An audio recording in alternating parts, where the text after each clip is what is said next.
And we are live. Welcome back to the IWAR Network Tubecast.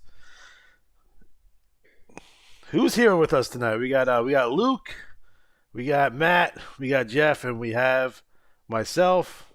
I see that the chat screen's not working already, so we're off to a roaring start. This show has been snake bitten since the beginning. I had to re-download some drivers to get it to work properly, but welcome to the Tubecast. This is the TT edition of the Tubecast. What month are we in? We are in spring 2022. Oh, whatever it is. Yeah, it's all the same. It's all the same.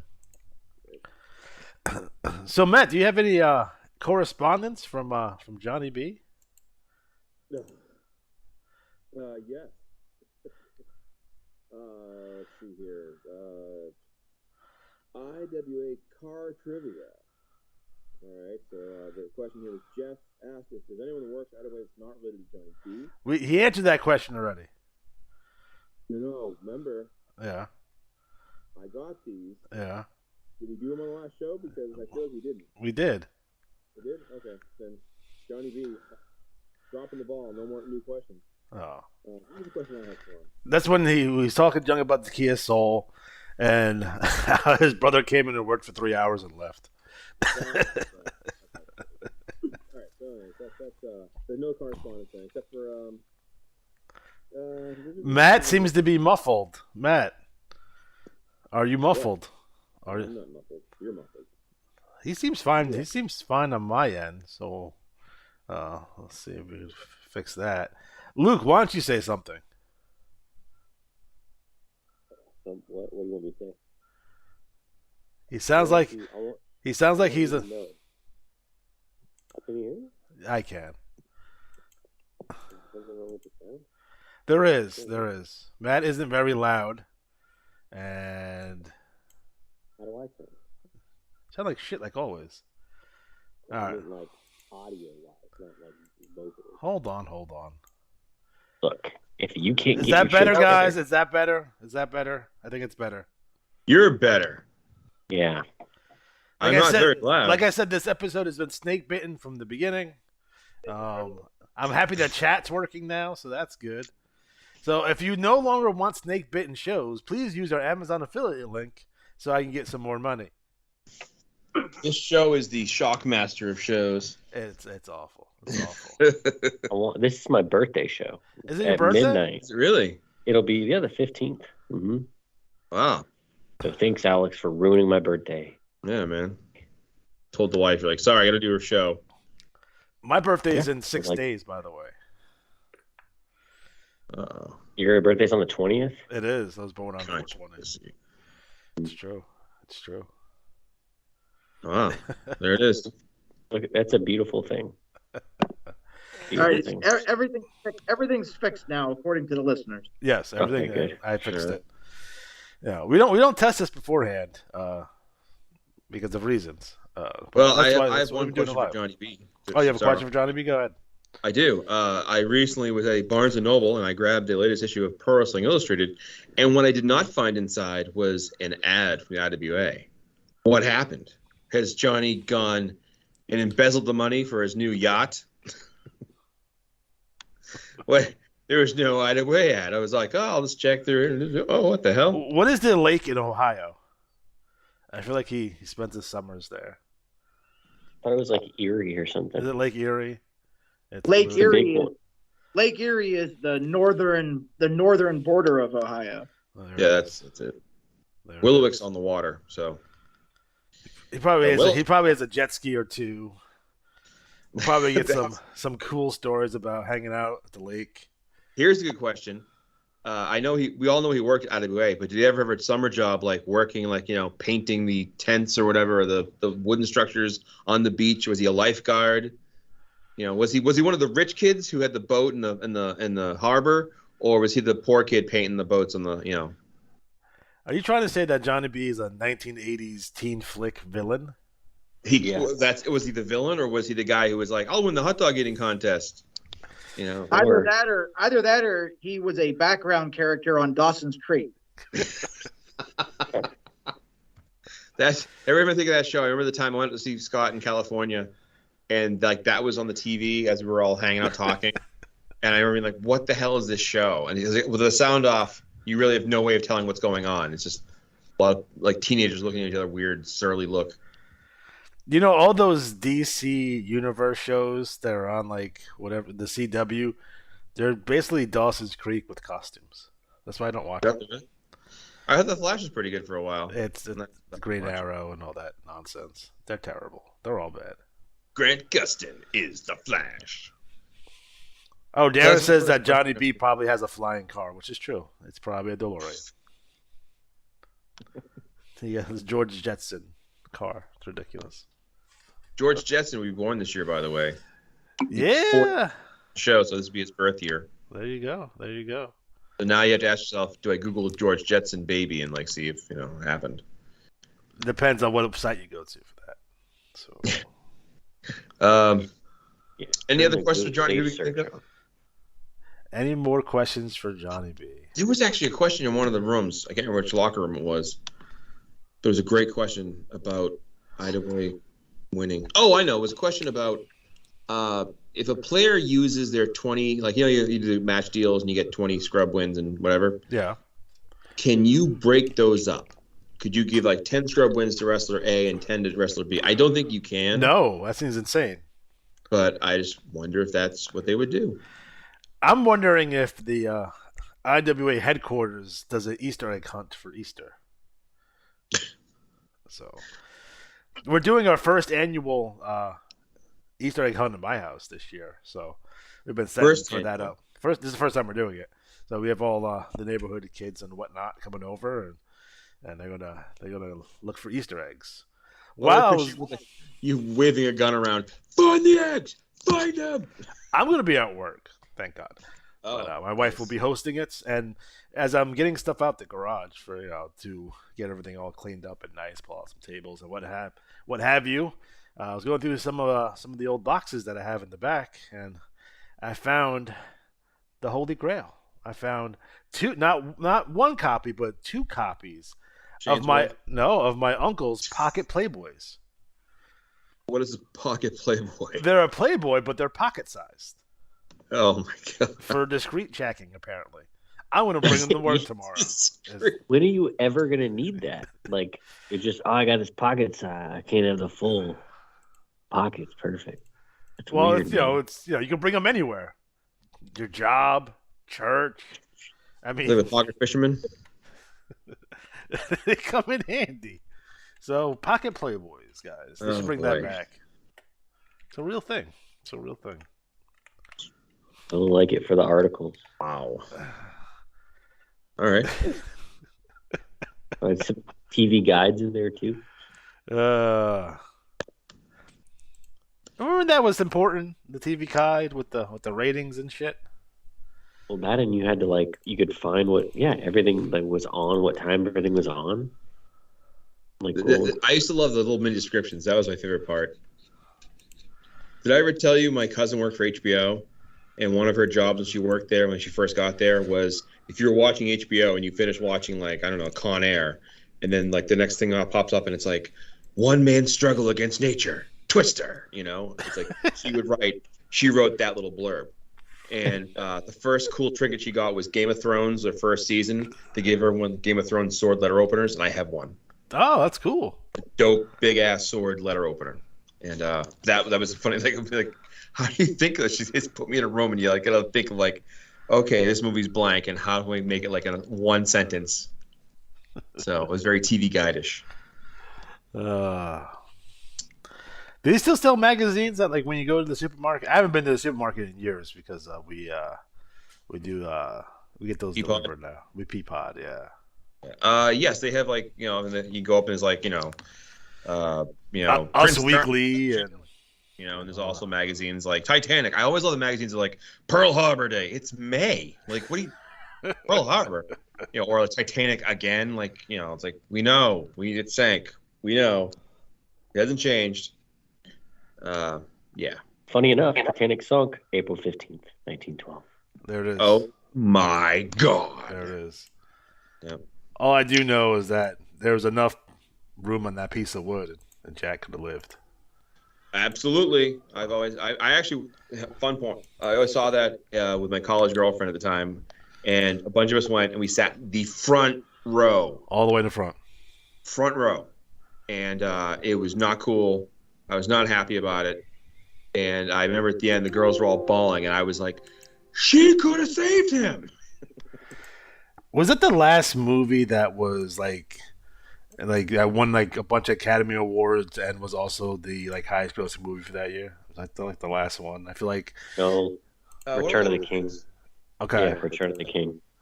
I feel like that doesn't happen very often. Usually, the highest grossing film does not win like Best Picture and stuff. It's true. Yeah. That's it. But you know what about Rose? Like, she is literally the villain of that movie. I agree. So, and she's awful. Like, so this whole time she's been pining for this dude that died. Yeah. The whole, like, she has kids. She like gets married. Doesn't matter.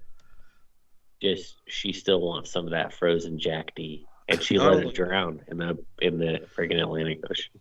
Not only that, but she has the means to give her family wealth for generations. Generational wealth. It's like tosses it in the water. Selfish Rose. She is awful, huh? Bill Paxton bangs her. Does he? Good for him. And the DVD director's cut. The old woman. Anything to get the the heart of the ocean or whatever. Yeah. So, let's see. We asked Johnny B if he agrees that Rose is the villain. I think they First should of all, make Johnny James B Cameron. only watches art films. By the way, French Look art today. films. Everybody smokes in it Yeah, for no reason. no reason. I think James Cameron needs to combine Alien and Avatar. I think that would be a good Like a crossover film. combo. Yeah, good cry because he did original Alien, and then he did Avatar. Just combine them together. Didn't he film Avatar 2 already? Isn't that done? I don't think I have no idea. You might as It's well been just bring like the 35 Terminator years. in there too. There you go. There you go. What other James big Cameron franchises? presents I Oh. Need Money. He did. He has so much money. He literally built a submersible and went to the bottom of the Mariana Trench or something insane. For fun. Yeah. For fun. They say that like that was his like first passion, and like he just makes movies in order to do that, which I guess is cool, but it's crazy. He Makes also sense. he's a crazy guy. Like he keeps like advancing film technology with every movie that he makes somehow. Because like Titanic was like legitimate, like first like CGI Yeah. type heavy movie that didn't look like crap. Predates episode 1. That's for sure. So, Oh. don't get me started on Star Wars. We'll be here all day. Matt has a different girlfriend for every story, which is true. I've dated a lot. Yeah, that's no lie there. Darren asked, did he just I ask, have what would you need a files. pocket Playboy? And Jeremy says, I have one of those. It's called a phone. As long as you have Wi-Fi, you can get unlimited smut. Speaking of unlimited smut, make sure you guys get your VPNs. You go to surfshark.com to get your VPN so you can look at your unlimited smut and don't have to worry about the government taking a look at what you're looking at. So The government can still see it. Just accept it. Just accept that everything you do, you have to accept. Everything you do is being watched, recorded. Oh, I sent you a picture of the pocket Playboy, by the way. I saw Yes, that. I see it. It's very Classy. the one on the middle left. She looks like a movie. Is she an actress? Maybe. I don't know. I know some of them actually became actresses, but you know. Well, whatever. yeah, I want to get the Vanna White issue. Vanna White. Yeah. Oh man, I dig that. So there's a picture of Vanna White, by the way, that I use all the time in the IWAR report. Where do you think that picture is from? Oh. Oh, okay. Yeah. All right. Well, I guess no questions for Johnny B then besides the already. Well, a couple more, I'm sure. Yeah. Yeah. Was he the villain of a '80s, teen romp movie? Johnny B only pays for things in $2 bills. I had a guy come in the store that spent $100 and he paid in all $2 bills. I feel like that's something Johnny B would do. No. He goes to the local deli. He's like, "Can I pay with this in iCash?" I want the old IWA 10 free matches coupons. Remember those? Bring those back.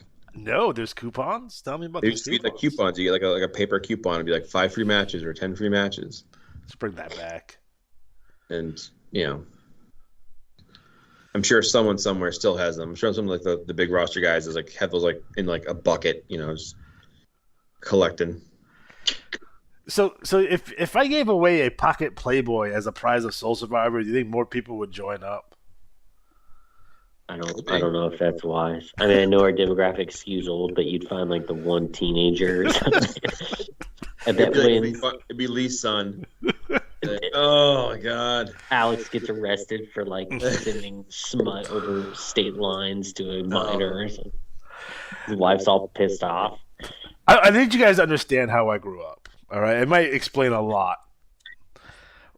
When my brother was 16 years old, for Christmas, my parents gave him a Playboy calendar for Christmas as a thing.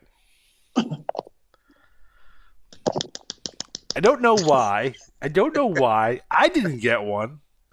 I was 8 at the time. I didn't get why you one. didn't get one at the time. I could have used when you a were 16. Playboy calendar when I was 8. That'd be great. I guess they just figured that you could take the months that were over once he was done with them. You see what I'm saying? I wasn't You going to just go touch with it. that thing when he was done with it, okay? Yeah, it's funny how like when I worked at the steel mill when I was a kid, and there was a guy I worked with. I was like 17, and one of the guys he did a little railing. It's like I worked at a steel mill. It was like basically making metal frames or like railings or stairs. So I did the grinding. So it would come down and grind the wall down. Yeah, right? you did. Yeah. So Tommy had every Playboy Playmate calendar for like this is 89. So he had from like 79 to like 89. And like they were all there, so every month he'd flip it over, and it was common. And I think like that's something you wouldn't see nowadays. You had to the workplace be like appropriate and friendly. I'm just saying, when I worked for Saks Fifth Avenue, every year at the same time there would be a random adult magazine in the bathroom in the stall for some unsuspecting customer to find, and it was hilarious. And we never figured out who did that, but it went on for about 7 years, and it was weird.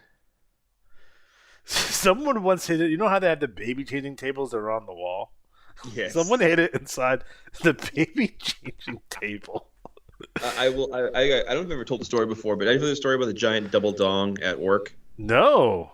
So I worked at Home Depot, and for some reason, we had an adult store like across the highway from us. Oh, that's And good. for some reason, people would pull over and park on our lot and like throw the wrapping and packaging in the carriages. So one of the guys that worked in our team getting lots was this guy Mike, and he was special. And so one day, mind you, to preface this, I used to be like the fun person, so I'd organize like wiffle ball, this or that, right? So, You're the minister of fun? kind of, yeah. Okay. So I hit this thing where I had these buckets set up, and you hit a wiffle ball on a tee, and you had to hit it, and it would hit it off the wall and bounce into a bucket, and you got a ticket for that prize, and we drew drawings, right? So that's the preface. So we had this wiffle ball bat, right? Don't think about it. So Mike loved doing it. He was having so much fun. So he did for like an hour, whatever, right? Later on that day, Mikey comes walking in, and now, mind you, this is the whole front end, like there's people everywhere, and he's waving around this object, and he goes, "Let's go hit the ball! Let's go hit the ball!" Only it's not a bat, it's a double-ended dong. So he's swinging it around, and I, of course, quickly thinking, Mike, let me take it from you. And I grab a plastic bag, have him put it in the bag. And I wrap it up, and I take it, and like everyone's laughing on the front end. Like there's people laughing hysterically. What those that aren't stunned silently. So one of the managers, Keith, comes to me. He's like, "Oh, I'll take care of that for you." I'm like, "All right, thanks, Keith." So what I didn't know is that Keith then went into the vault where the women were counting money and started attacking them. Now I say attack like mockingly. All right. And they all had a good time. Everyone laughed that we thought. But one of them like said he attacked me with a dildo. So the next morning I went in and I heard about this, and they had said dildo in the bag in the manager's office. And the loss prevention manager and I were really good friends. So he's like, hey, let's help Keith out. If I open the door, will you go in there? I'll turn the camera off. So I went in, got it, took it, and scurried it away to a trash barrel. All I could think of is this poor guy got, like a manager, he got fired for this. Which, I mean, honestly, you attack 3 women in the vault counting money with a double-ended dong, it's going to be a problem. Yeah. But I'll never forget his face when he came in, like, oh boy, let's have fun, hitting the balls. You're like, that's not a, oh, shit. I give you a visual. He looked like the brother from Something About Mary. Yes. I mean, dead on. Like, when we saw Something Yes. About Mary, we're like, holy shit, that's Mike. Except for the touching his ears and snapping and beating people. But that concludes a portion of IWAR After Dark. Well, Happy birthday, Luke. Thank you. I appreciate that. happy birthday. Sorry. If you guys want to give Luke a gift, make sure you're using your super chats, and I'll make sure he gets that money. I'll say this. How about this? Can we get someone to quickly get a cake and then have Luke's face fall into the cake? And it's anytime a cake is brought out in wrestling. That needs to be more of a thing. I feel like this should be more. Oh, of a thing. I don't know how many times that happened to Cornette. I feel like it was like every show. It was at least 4 times that I can count. 3 for sure. So it happened in Mid-South. I think it happened in WCW, and I'm pretty sure It it happened. Rock and Roll. No, Fantastics. Fantastics. And it happened in Smoky Mountain. So at least 3 times, probably more. That's right. We finished talking about dongs, and then said, "Happy birthday, Luke." Luke, don't want to give away your gift. Surprise. I'm scared. It's now. this year's edition of a Pocket Playboy. Kim Kardashian. So anyways, what's going on in IWA? I guess we'll start off with the Battle Royal League. No. Go NWL first. Because that way, if they have to, All Well, right. actually, Jeff has tomorrow off, I think, right? I have tomorrow off. You guys can do. So you whatever like. guys tell me in the chat what should go first. I think anybody else going to tell us? Or the chat's going to tell us. Memphis. Oh. Yeah. What's it gonna be though? We're all watching. All watching. I can talk while we're waiting. I can talk about the true wrestler DC Hannon. And his new wrestling promotion. Yeah, former NWL star, the true wrestler DC Hannon, who is an arch enemy of the Teamster. He is starting his own promotion up here in Boston. And it's not Control Your Narrative, is it? No. No, it's an event called Cruel Summer, and it's in Everett, Mass. On the 12th of August. I'll be going. Is Baranarama going to be there? I don't know, but I will have a banner for IWA for sure. And by the way, no one said anything to me at the event. I should have stood like at one spot when everyone was walking in and just held it up. If you had a Wildfire Johnny Rage T-shirt, I think you would have got more attention. Maybe a Big Ben shirt. Oh. I want to get a tattoo of Johnny Rage on my back.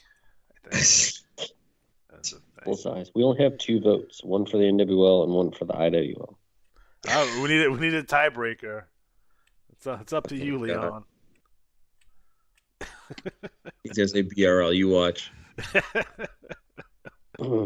Goddamn sons of bitches. I did chant IWA at one point just to see if anyone noticed. No one cares. Which, let me put it this way: the thing about the show, it was good. It was a great show. You know, the Yuta match, whatever, all that stuff. The best part was Jade Cargill coming out, and apparently the most angrily divorced single dad behind us calling her a bitch and to shut her mouth, you effing bitch. Like, with the anger of a man who was trying to channel it towards his ex-wife. It was so funny because then I was like, we know who the single guy is.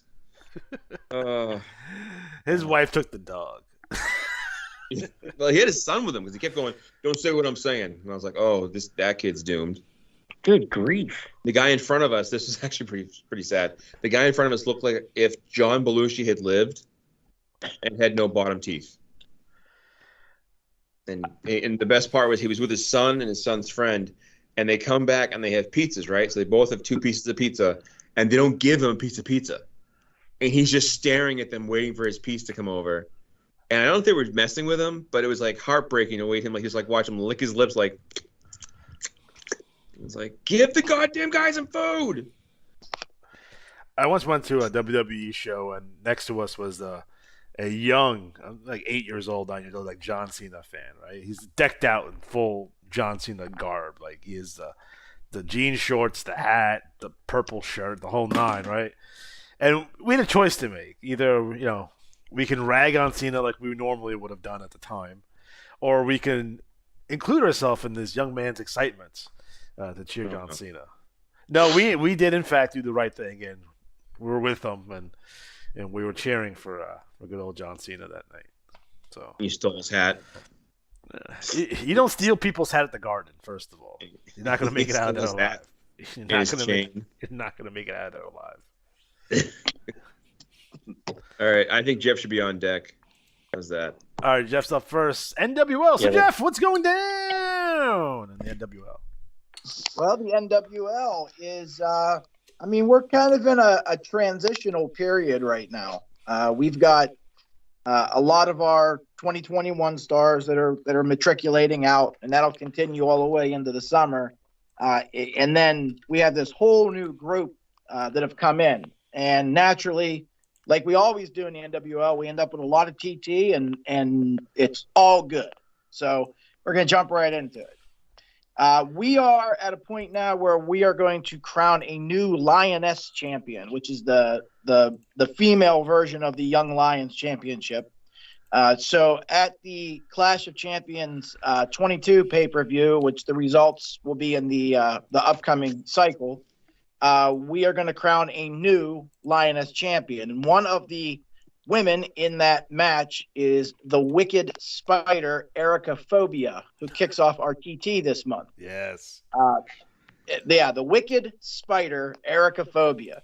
And this is basically your typical introductory trash talk, just kind of telling us who she is. She's from Eastern Europe. She has an accent. She's very happy to come in and take the spot of superstars like Arya Gunpowder, Shiloh Wallace, Bonnie Banks, Farouk Assault, who have left the NWL. And she is starting off with a bit of a rivalry with 2 of our newest NWL females, which is Sinister Moon and Angelica Blanco. Angelina Blanco. Really muffed that the first time. So all 3 of them will be in that match that will be coming up here, posted with the cycle on Tuesday. Next up, we got Mark Justice. Now, Mark Justice is coming off of a pay-per-view at Futurescape where he was in 2 big matches. He was in an Aztec death match against Johnny Aztec, and he was part of the big scaffold match, teaming with the Grady's against the Mike Dynasty, Prophet, and Requiem SOS team. So he had a rough night, Mark Justice. And in this trash talk, Dapper Dandy standing outside of the Spring Valley Hospital in Las Vegas, where Mark Justice was admitted to after Futurescape. And he is Dapper Dandy is doing his best to stalk Mark Justice around this hospital, trying to figure out where his room's at.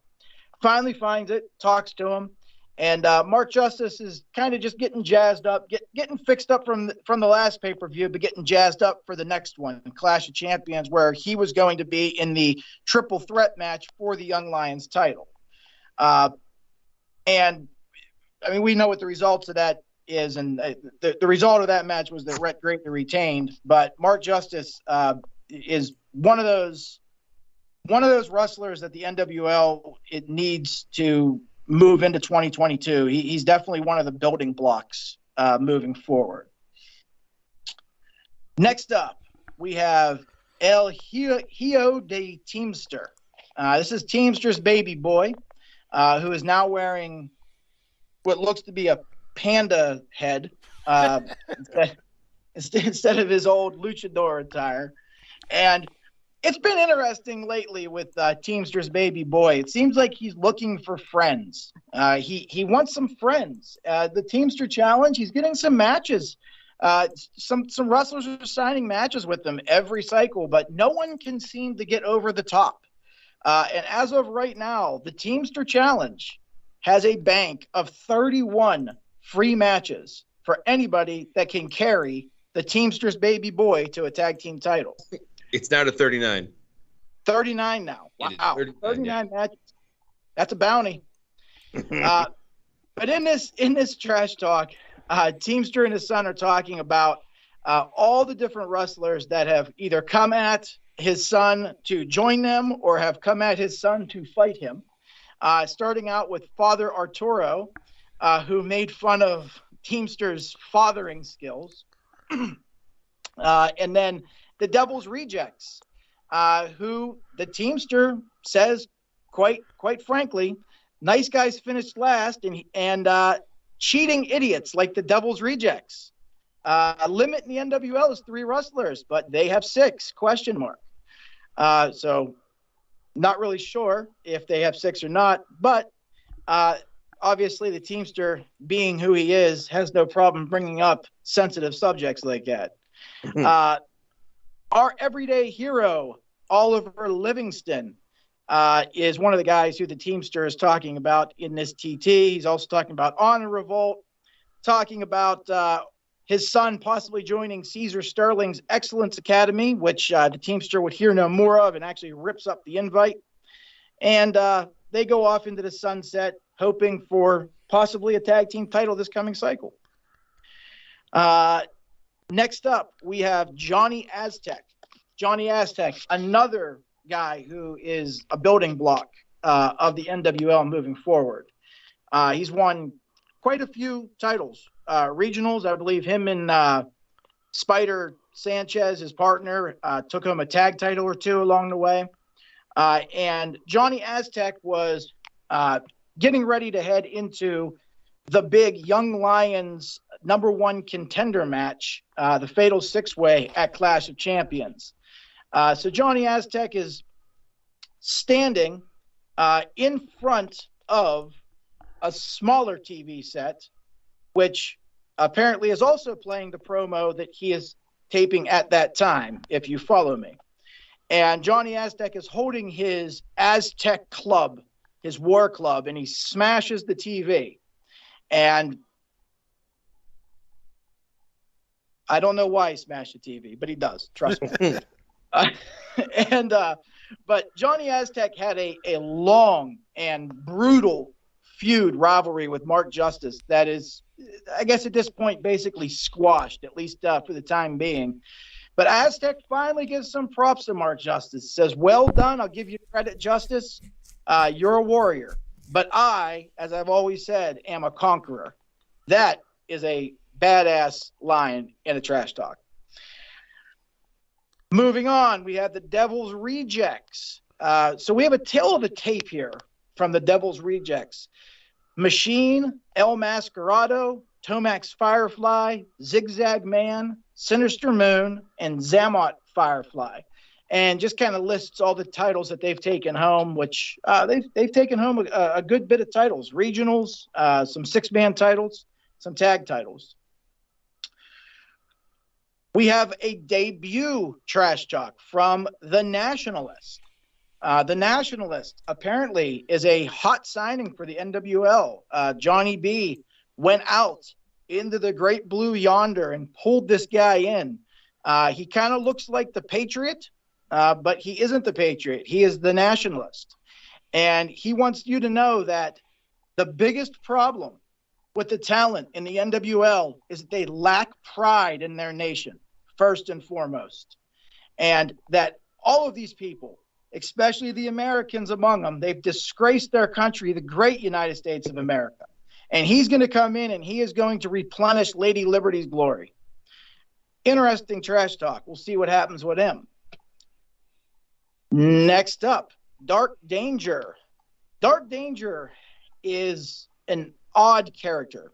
He wears a skull mask, and for some reason, he's always breathing heavy in his trash talk. He always has a lack of breath, trying to catch his breath. He really does not like Rogue Grady. He's constantly calling Rogue Grady the weeping dog. He also doesn't like Father Arturo Bartolo. And that could be interesting moving forward because both of them are kind of lining up as being major players over the summer in the NWL. He also has a problem with Glenn Cavendish. He had a match against Glenn Cavendish at Futurescape 3, and he still has a problem with him moving forward. And Dark Danger would be in the number one contenders match for the X1 title at Clash 22. It's a first blood match. And again, the results of that will be in this cycle's bulletin. We have your everyday hero, Oliver Livingston. Some of my favorite TTs of the last few cycles have been from this guy. He is a character who, despite his overwhelming schedule of traveling and doing 153 or 54 NWL matches every 3 weeks, still finds time to stop bank robberies. And in this trash talk here, he's actually delivering a baby in the front row.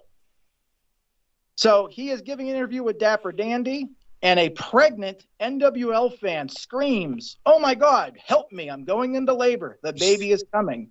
Is there a doctor around?" And Dapper Dandy says, "Hey, is there a doctor in the arena?" And of course, outruns your everyday hero, Oliver Livingston, in full ring gear, mind you, hops over the ring barricade. He separates the NWL fans from the action in the ring, and he dives face first into the situation. Without hesitation, he lends his hands and pops out with a 6.5-pound crying baby boy. Before the EMTs even make it to the scene, Oliver Livingston, he was gifted the honor of cutting the baby's umbilical cord, and then they named the baby after him. How about this guy? I love it. Anyway, I love it. Oliver Livingston is in the Young Lions #1 contender match, and he sent along this past cycle some great images. We've been using kind of like a superhero image as a placeholder. So Oliver Livingston just kind of looks like a good-looking young guy. He's got a goatee. He wears green and white ring gear, Jerry Lawler style with It's terrible. the single singlet. I actually like Jerry Lawler's outfit. With the and he's got red and white stars on his knee pads. He's looks like an up and comer. Next up, we have a very slick TT from the HNR Honor Revolt stable. I love when people go the extra distance with graphics on their TTs, and some of the graphics that this manager is using for their wrestlers, it pops compared to everything else. It just looks so good. And I also like the way that he splits up. So there's 3 members of Honor Revolt. There's Nick Dane, Lachlan Kincaid, and Wolf Keenan. And all 3 of them started out kind of as your, fresh-faced baby faces, Rock and Roll Express, the Rockers, kind of like good-looking young guys. But over the course of the last 6 months, he has really established independent characters for each of these guys. And the way he splits up the trash talk is he splits it up between the 3 of them. So they're not all talking at once. You actually get, 1 paragraph from Nick Dane, 1 from Kincaid, so on. Nick Dane says Clash of the Champions 22, right around the corner. And he, of course, would also be in the #1 contender match for the Young Lions title. He has a problem right off the bat with Glenn Cavendish. Says he's a tough SOB, but, just doesn't like him. Caesar Sterling, he really doesn't like. and he actually comes out and calls Caesar Sterling a Guido. Oh, no. For all of you who may not be from Staten Island or Long Island or places like that, a Guido is a detrimental term for an Italian man. I actually had a friend named Guido growing up, and he took a lot of shit. But Lots of hair gel and IROC Z. Yes, exactly. Anyway, Nick Dane took the East Coast title from Caesar Sterling in, I believe, Sterling's second cycle. So he's kind of bragging about that. He's bragging about beating Johnny Aztec. And then Lachlan Kincaid comes in, and he's a little miffed that he is not on the card for Clash of Champions 22. Now Nick Dane is in a number one contenders match, and Wolf Keenan is defending his X1 title, but Lachlan Kincaid couldn't get a match. So he's talking about he's going to take the night off. And maybe if Willie Pinham needs some help, he'd come out and be the special referee for the Lioness Invitational. Warpath Wolf Keenan at Clash of Champions 21 defeated Mick Ferrari for the X1 title. The X1 title is formerly the hardcore title. And he's got a pretty long list of guys coming after the X1 title, starting with fabulous Harry Hurt, who he will be fighting wrestling at the pay-per-view. Results to come at this cycle. Next up, we have your boy Rhett, the Country Hammer, Rhett Grady, Young Lions champion. This is just a typical Rhett Grady trash talk. Dapper Dandy's giving an interview with him in the ring. He's talking about how Playboy Mick Ferrari is a punk and attacked him in the locker room right before Mick Ferrari packed his bags and headed off to the BRL. Well, Rhett wants Mick to know that in a short while, he will also be in the BRL. So, don't get too cocky, Mick. And then he talks about how he's going to be defending the title, the Young Lions title, at Clash 22 against Rod Camino, who's the Willowick Classic champion. And, I mean, frankly, probably the most dominant wrestler in the NWL for the past 6 months, and Mark Justice. And then they talk about how him and his brother Roe, Rhett and his brother Roe kind of had a little falling out, but everyone knows that story already. We got a couple small one paragraph TTs here. One is from Diesel the Longshoreman. Says, "What's good, NWL Universe? This is your boy Diesel. He used to work as a longshoreman on the docks of San Francisco, but he'd rather brawl than handle cargo. So he's got lightning fast fists, and he's going to put everyone down for the 3 count. So we'll look for Diesel the Longshoreman to show up here this cycle. Also, we have another female wrestler, another women's wrestler coming in named Julie Hoggett. Julie Hoggett, she says she's been many things. She was a birthday clown, and then she turned into an evil clown. She was a Vegas showgirl. Oh.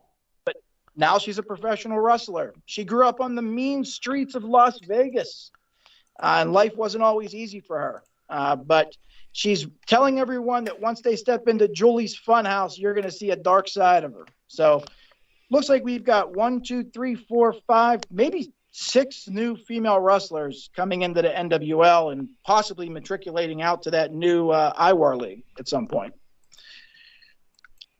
We have Nick Gemini. So last cycle, Honor Revolt put out a request, put out an invitation to Nick Gemini, the Space Cowboy, to possibly join them in a larger stable. And Nick Gemini has accepted. He says, consider it accepted, and you made a wise choice. So Honor Revolt, perhaps they're going to grow by 1. Already a pretty dominant faction. They add Nick Gemini, and they might become even better. We've got the sheepdog, Roe Grady, the black sheep of the Grady family. He is fighting in West Virginia in the fighting pits where he basically grew up, where he cut his teeth as a fighter. Dapper Dandy and the NWO camera crew show up following directions that Dapper Dandy got from Aunt Betsy herself. And they can't seem to find where they're going. He says, I'm trying to follow the directions that Aunt Betsy gave me, but there aren't any street names. He says, the next thing we're looking for is the old junkyard. Turn left there. So the driver's a little bit upset, says the NWL doesn't pay me enough to be driving through West Virginia at 2 o'clock in the morning. I have a family at home. They finally get there, and they see Roe Grady fighting a big hulking man in the cage. Roe Grady, of course, knocks him out, comes over, and they get in his face. Dapper Dandy gets in his face for an interview. Roe's not happy.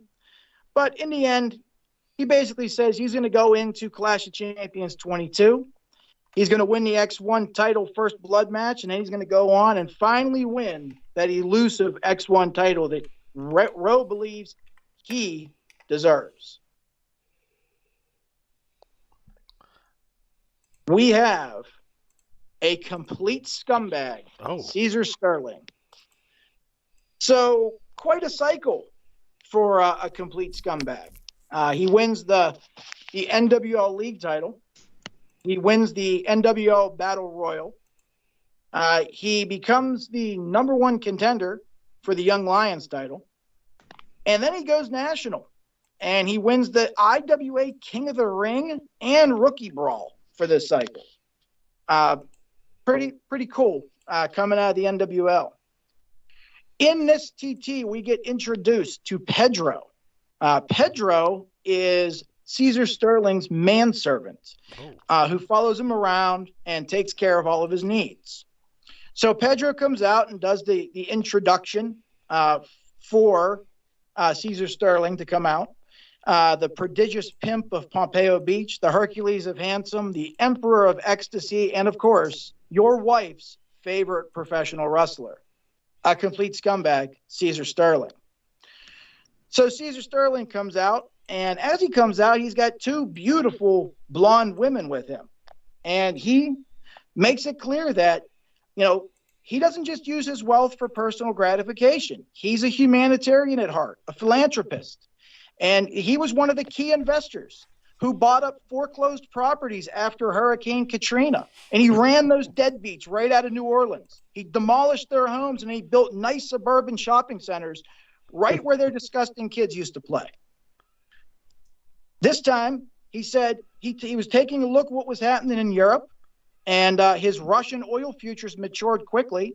He was able to take a massive profit, and he used that money to rescue these 2 beautiful exotic dancers from war-torn Ukraine.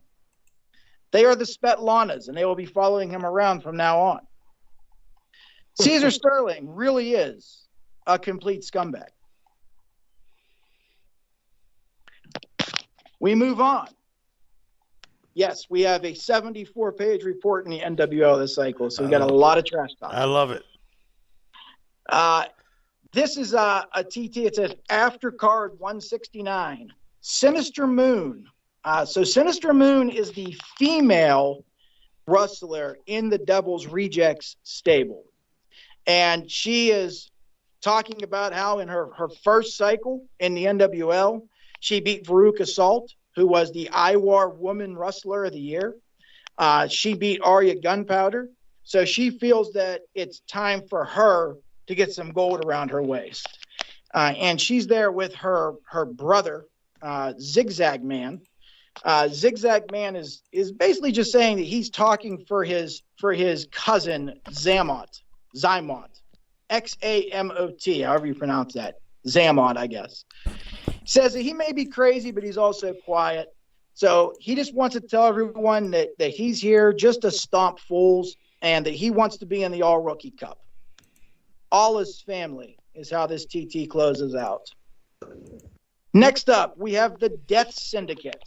The Death Syndicate is the tag team of Cell Block Charlie, Shackles Malone. They are the current Young Lions tag team champions. They are known as Death Row. but the greater stable that they're in with Zanroar is called Death Syndicate. As anyone that's familiar with the NWL knows that Death Row's only been in the league for a couple cycles, but they've already won several front page tag titles, and now they got the Young Lions tag titles, so they've really made an impact. And Zanroar is in the number one contenders match for the X1 title. So these guys are up and coming. And they say, Dapper Dandy says, at Clash 22, you guys are going to have to face what a lot of people consider to be the greatest tag team in NWL history, that being the Industry, Dave the Decision, and Waz. Are you worried? And Shackles Malone says, we're not worried. We faced them and we won. These are the same guys who fought in the yards of San Quentin Prison. One of them used to be a hitman. The other one used to be a bank robber. They got professional wrestlers written all over them. At the end of this TT is an interesting little exchange. Cell Block Charlie's walking down a hallway, and a voice behind him says, Cell Block, I understand you can make things happen. I have 50 grand for you if you make sure Johnny Aztec is hurt before his Young Lions number one contender match. So it looks like somebody is trying to use Cell Block Charlie and Shackles Malone as their hammer, taking care of Johnny Aztec. We'll see if anything comes from that. I'm going to take a quick sip of my tasty scotch here. Oh, fancy. Father Conrad and Father Bartolo Arturo. These are some cool characters. This is I don't know who's writing these characters, but they're doing a fantastic job. Father Bartolo is, I guess, basically like a priest, and he likes to give people their props whenever they deserve it. So he says, I'd be remiss if I didn't mention a truly wonderful soul in the sea of wickedness that is the NWL, and that is Oliver Livingston. So maybe we'll see a little bit of a team up between those two. Father Arturo starts praying. He says that Zanroar needs to find a better path, that he's mixed up with these criminals in death row. He says, Sheepdog Roe Grady, you lack the self-control and empathy of a true believer, and your jealousy of your much, much more successful brother is causing you to veer down a dark path. Father Conrad is kind of like the quiet one who carries the sacramental wine behind, kind of a la Paul Bearer carrying the urn for the Undertaker. And they talk about Dark Danger and how they're going to take Dark Danger out. And so they throw a little holy water on the ground to help Dark Danger, to bless him for his travels. So we have a post card from Harrisburg, PA, TT here, and I'm not exactly sure who this is for, but it involves basically everybody who is in the X1 number one contenders match at Clash 22. Everybody's just coming down. We have Father Arturo, we have Dark Danger, Zanroar, we have Glenn Cavendish, we have Roe Grady. They're all coming down and just beating up on each other. And basically the huge ass just says, we're in for a hell of a match at Clash 22. We have another introductory TT, this time from Angelina Blanco, who is one of the other women who are in the Lioness title match. And she's basically just giving props to everybody and introducing herself and saying, my family in Juarez always taught me that there was enough mean and scary in the world and instead to be kind and cheerful. So we'll see how long that attitude lasts in the NWL. And I got to say that of all the TTs that I've read in my year being back, this is probably my favorite thing that I've read. And this is the industry, mainly Rod Camino, showing up on an episode of The View.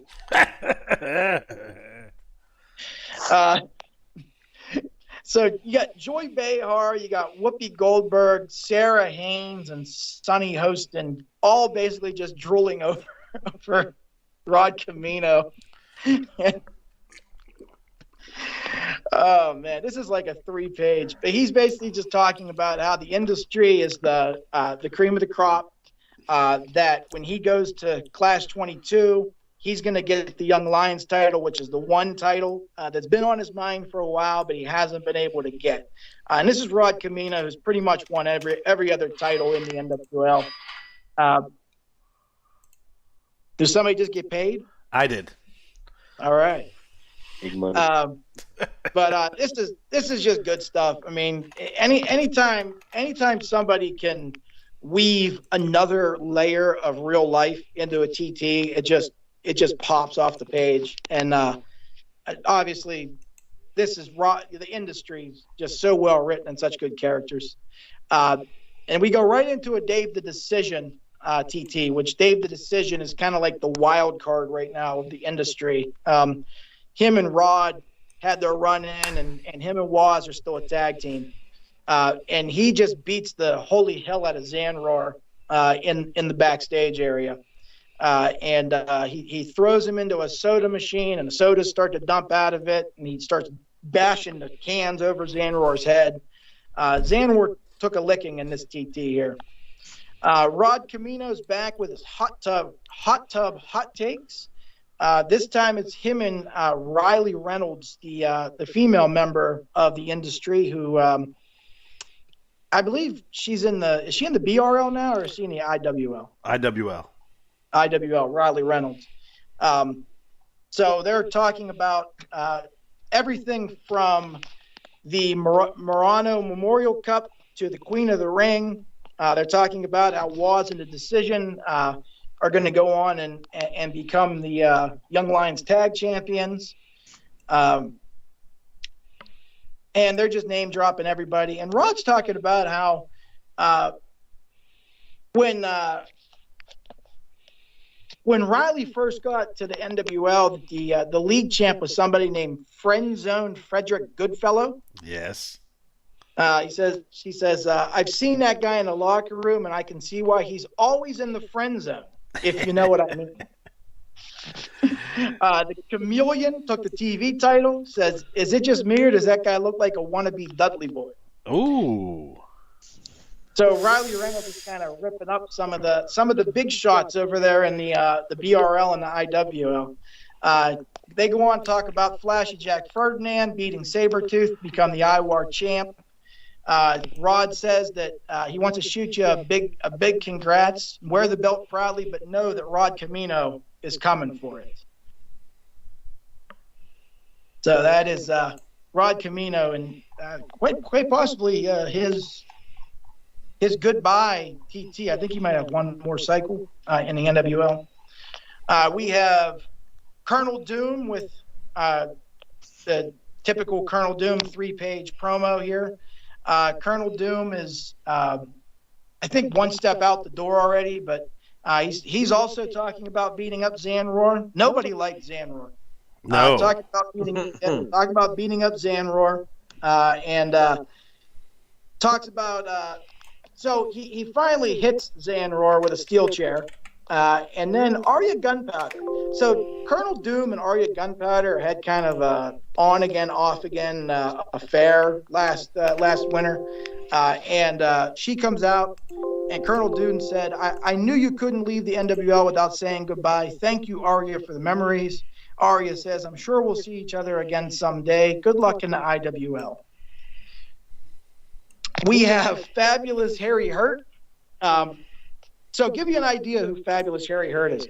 Fabulous Harry Hurt is a character who, and what I'm getting from the TTs is he's an older wrestler. He's a veteran of the ring who has come back and he's basically trying to beat some respect into these young, whippersnappers, so to speak.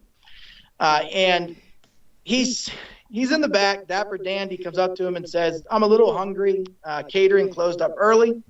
So Harry Hurt says, "Have a chicken sandwich." And Dapper Dandy says, "Is that a whole gym bag full of chicken sandwiches?" And Harry Hurt says, "You've never had Nashville hot chicken?" He says, "I always stock up when I'm in town. My next booking is in Tuscaloosa, and I know for a fact there isn't a single decent place to eat in that entire armpit of a city." He talks about Futurescape. He's got a shot at the X1 champion, Wolf Keenan. And then he talks about how he lost some matches to the Grady's, but that he's basically defeated them every other time that he's fought them, which is true. He was 7-0 against Red at one point, 4-0 against Rowe. And then at the end, he kind of brings up, says, what I don't get is why don't they call it the Grady Bunch? Says, I mean, it's right there, the Grady Bunch, instead of the Grady brothers or Grady family. And Dapper Dandy says, "I don't get it." So Harry Hurt says, "Give me back that chicken sandwich." And all the way at the end, we have Blind Fury.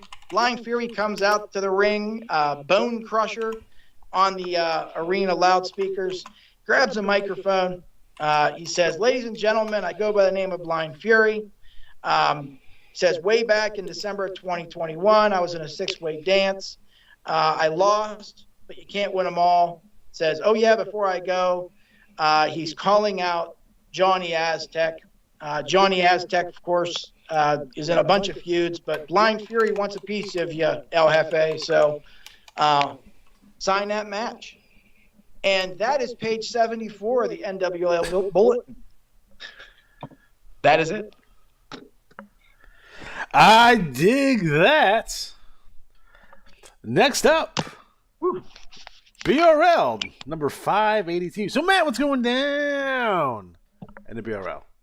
Oh my God! Well, there's a lot going on, and we are doing a new format with the report a bit. So what I'm going to do to help promote the storylines that are going on, let me jump up to the page in this new look report. What it'll be is, I've shared it with some of the players already, but just kind of talk about this preface. The first page of the BRL Reporter is going to be kind of the staff picture. So you have like Commissioner Dick Jackson, Dan D for interviews. You have Rich Lather for news and reports. You have breaking news with Daisy Chains, and then of course you have the senior ring official Willie Pinham. And then on the right side of this is going to be the lineup for the next pay-per-view. So you have, like, right now, global champion Punk Rock Mike taking on, defending against Jim the Anchor Neidhart. And then you're going to have Bram O'Baron, the new North American champion, who has an interesting spin on the championship. So we'll see how that goes. Betty Red. Now, I will say this. The Women's Global Championship is going to be most likely transferred over to the soon-to-becoming Black Widow League, the women's only league. We're working on. So that'll be moving over. Now, while we'll lose the women's division in the BRL and the IWL, it'll be the BWL's gain. So we'll talk about that later on. Global Tag Champions are looking for opponents. So the championship contenders are going to be determined by the main event matchups, which I'll talk about in a second. But what I've done is lined up, like right now, Nightmare Johnny Carnage versus Monster Truck Tanaka. So they both kind of jawing at each other. Tanaka, called out Carnage. Carnage is looking to come back, kind of make a splash.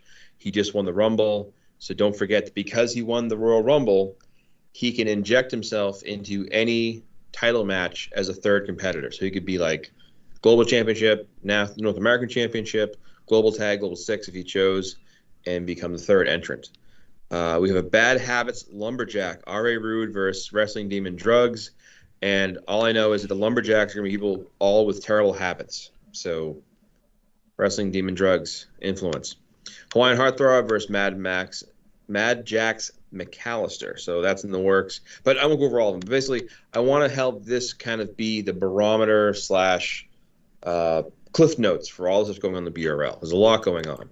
So let me get to the BRL Trash Talk. And a reminder, BRL players, the Battle Royal League did earn the IWA bonus of 10 free matches for this coming cycle. So because they had the highest strategy in the IWA of the most active leagues, they get to earn 10 free matches. So when you send your matches in, just include 10 more matches and be sure to say, just remind them that this was from the BRL winning that honor. So thanks to everybody who competed and did so well. Hooray us. All right, 582 here. And just, jumping down, we got 2 pages of rankings, so that's fun. But buzzing down all the way down over to here. Oops, there it is. This issue had the write-up for WrestleRama, so I won't go over all the matches, but there was a lot of fallout from this, some upsets, and if you want to see how the Global Championship with Punk Rock Mike defending against both Flash and Jack Ferdinand and LePage Turner, you can check that out.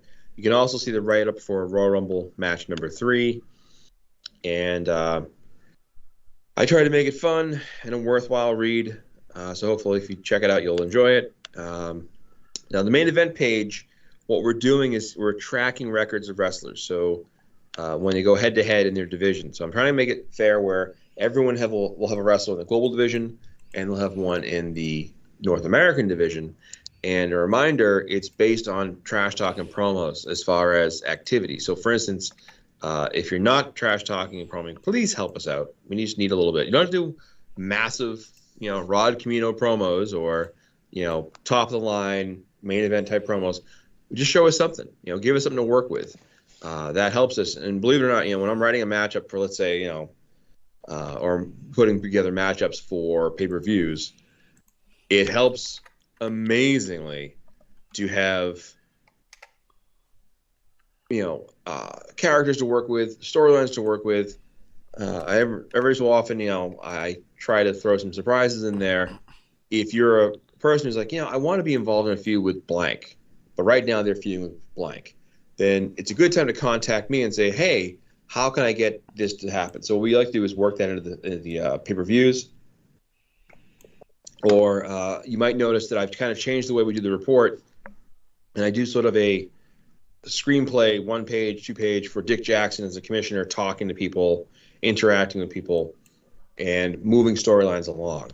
And it's just an easy way to kind of just help push things along. And with the BRL, one thing some players have asked me, like, can they want a certain storyline to go forward. And I only ask this: if a wrestler is engaged in a current feud, try to pick somebody who needs something to do, because it's better to have more people with things to do than one person fending off 8 players at once. Because while it's good for the guy defending against 8 people, the 8 people are kind of fighting for time, and it makes it harder to book main event matches and so forth. So jumping back into the BRL, we have the main event here. So just so you know, the gray matches are for the cycle that's happening right now. So it'll always be the gray matches that are listed will be for the current cycle. And that way, just, looking at it, okay, those are results from last cycle. And for example, here, this is page 33, main event 4, 581, and it shows the results. Then you have on 582, who was taking on who. Now, every so often there are tiebreakers, so that's important to keep that in mind. But, it's all having fun and getting the records up there and seeing who kind of has better records as far as title shots go. So we'll get to that later on. Friendly reminder that WrestleRama will be in cycle 582. That means cycle 580. I'm sorry, WrestleRama. I meant Magibash. 586 for Magibash 21. And special thanks to Jeff for these awesome logos. Cycle 585 will be the matches. So it's always the way it works is the matches determine the write-ups. And if you do have some sort of special idea, if you're like, hey, I know the matchup's this, but here's what I want to have happen. We're open to booking some finishes if it works as a better way to move the story along. Let's see here. So Jax McAllister, he is still mad, still kind of going berserk. And you notice that WrestleRama, he had a new look. So he's got a new look. I'm going to actually unveil more of it this coming cycle. I've been working on the image. So he has a beef with Agent 26 and Hawaiian Heartthrob, and he's really been kind of beefing it up with Heartthrob. And, of course, they clashed at the Rumble, and he spit a mist into his eyes. So poor Hawaiian Heartthrob can't catch a break. He's getting burned. He's He's getting attacked. He's getting always attacked. Hawaiian Heartthrob, a true, I guess, Hawaiian meat babyface. I would say white meat babyface. But if you're like me and you grew up with Ricky Steamboat as one of your influences, I'm a fan of Hawaiian Heartthrob.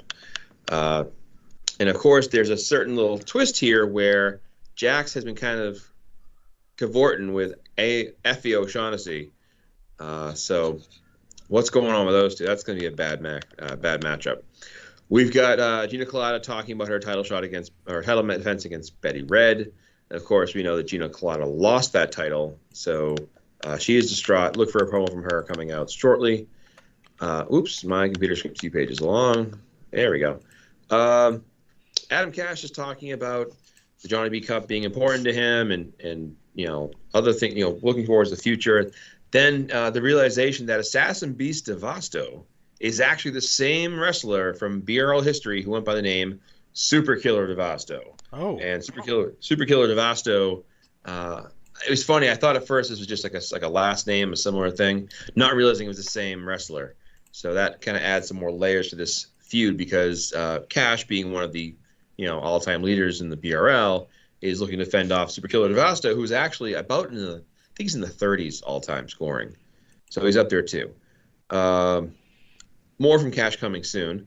LePage Turner, of course, lost his mind because he feels Kabuki Dragon cost him his chance to win the Global Championship, and he wants to get rid of him. He wants a big match against Kabuki Dragon in the Magic Bash. He wants to embarrass him once and for all. And breaking news, there's just been announced a special guest referee for that match that will be revealed Tuesday. How's that for a teaser? We get Monster Truck Tanaka with his promo here. And again, thanks, Jeff, for the great logo here. I laugh as I first look at the logo. I'm like, oh, the logo's pretty dope. It's a monster truck flying across the sky. That's page 40 if you want to flick to see the. It's just like randomly monster truck. Now, this might be a Mandela effect. Do you remember? Anyone remember a show called The Monster Machines? Bigfoot and the Monster Machine, I think it was called. Bigfoot had a cartoon. That's it was sure. Bigfoot and the Monster. They were big, bad, dirty, and mean. And I remember that song in my head, and it just made me laugh. I always loved monster trucks because of that reason. I'll let you know a little secret. That silhouette in Tanaka's logo is Bigfoot. Yeah, it is. Awesome. That makes it even better. Remember when Bigfoot had tires that were bigger than houses? Yeah. It was dope. What I love about this picture, if you look at it now you put in your head, the Bigfoot monster truck is about to crush that ancient Japanese structure. Oops. At 5 years old, I was obsessed with Bigfoot. There was a fantastic commercial. I'm sure you can find it out there, and it was for traffic, like a radio station, but it was like, "Do you hate traffic?" And the guy's like, "Yeah, I hate traffic." And then it shows him in the car and he's stuck in traffic. What if it could get better? And then it shows him he's in a monster truck and he just runs over all the cars in front of him, which, that's great. And I think, what about the people inside the cars? Did he just murder like 30 people? He did. Oh, yeah. Oh, thanks for the. Go ahead. Do you remember when they used to come with the monster trucks and they had that giant dinosaur that would eat the cars? Truckosaurus. Yeah. I thought I dreamed that. I'm glad someone else remembered it. I thought it was called Truckzilla. No, it's not a real thing. It was would breathe Truckzilla in the fire. south, Truckosaurus in the north. I made that up. It's funny. It's funny because me being a northerner, you don't think that monster trucks would come up here a lot. They do. Yeah. Oh, No one doesn't like monster trucks. Like, if you saw monster trucks, you wouldn't be upset. No, Like, the greatest thing ever. Well, I will say, make sure the kids going know what they're getting into, especially the noise levels. Because a friend of mine brought her son to it, and he thought he'd love it, and he was like terrified. Like he's like 5. You gotta bring headphones. What a chump! I call him out. I'm like, you're a stupid baby. You're dumb. When I went in 1986, I was 4 years old. I wasn't crying like a baby. You're ridiculous.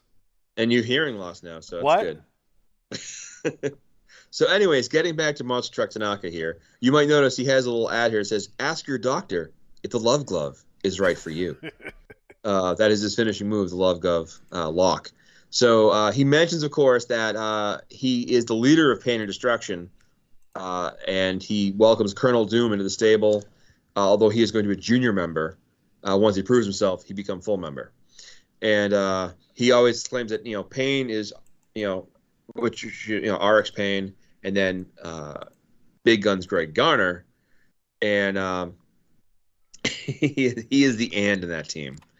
So they're now Pain and Destruction and Doom. He makes fun of Johnny Carnage and says he will fight him at Magic Bash, so that's gonna be going on. Somewhat breaking news: Buddy Donner and Hank Henkel, the Americanos, suffered injuries and are leaving the BRL.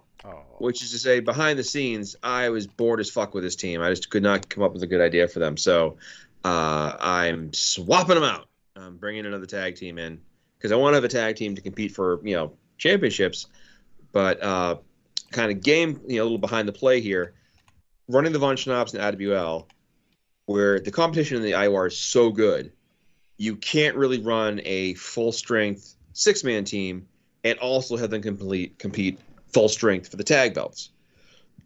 So you're going to have the Von Schnapps as a tag team in the BRL competing as a tag team with Alex and Axel, and then you're going to have them in the IWL where they're already there anyways, competing as a trio. So we'll see how this works out. I'm going to try. I never tried it before. I'm giving it a go. So anyways, the Americanos are going away because I just could not get into a groove with them. Sorry, folks. We get Risky Business. It sucks. I'm gonna skip it. We're gonna recap that when we do the IWL. You want? Okay, that's fine. That's fine.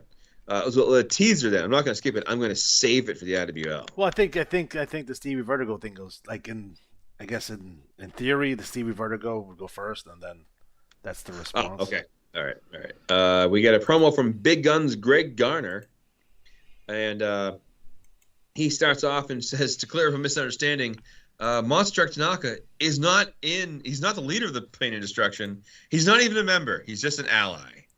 Oh. So poor Monster Truck Tanaka gets demoted. He also says that it's Garner. Garner is pronounced Garner, and with an AR instead of ER. And then RX first name is not RX, but it's pronounced Rex. So Rex Pain.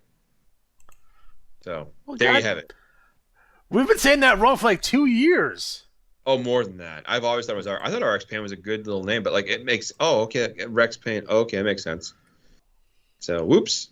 Anyways, we'll get that eventually. We got Mick Ferrari being called out and Sam Hain, and if you know Greg Garner, you know what's coming next. So they said they're going to spill gallons of blood. So look for that. A whole gallon. He talks about. Gallons, yes. Does anyone know how much blood is in a person? Isn't it 6? No, 7 pints. Luke, you would know. You trained it out enough people. I have no idea how much blood is in a person, but it's enough. It's enough. I know you can lose a pint and a half and live. Okay, but that's. You're not healthy. You're not like zippity doo dah. But I remember that from a health class at one point. Someone saying, "Oh, you can lose a pint and a half and still live." That's fair. Yeah. So let's see. He talks about the trifecta, Lethal Lottery, his partners, Alexander Day Styles and Punk Rock Mike. Oh, Styles. Oh, Styles. So he talks about he wants to see them on the WrestleRama card. Fix it.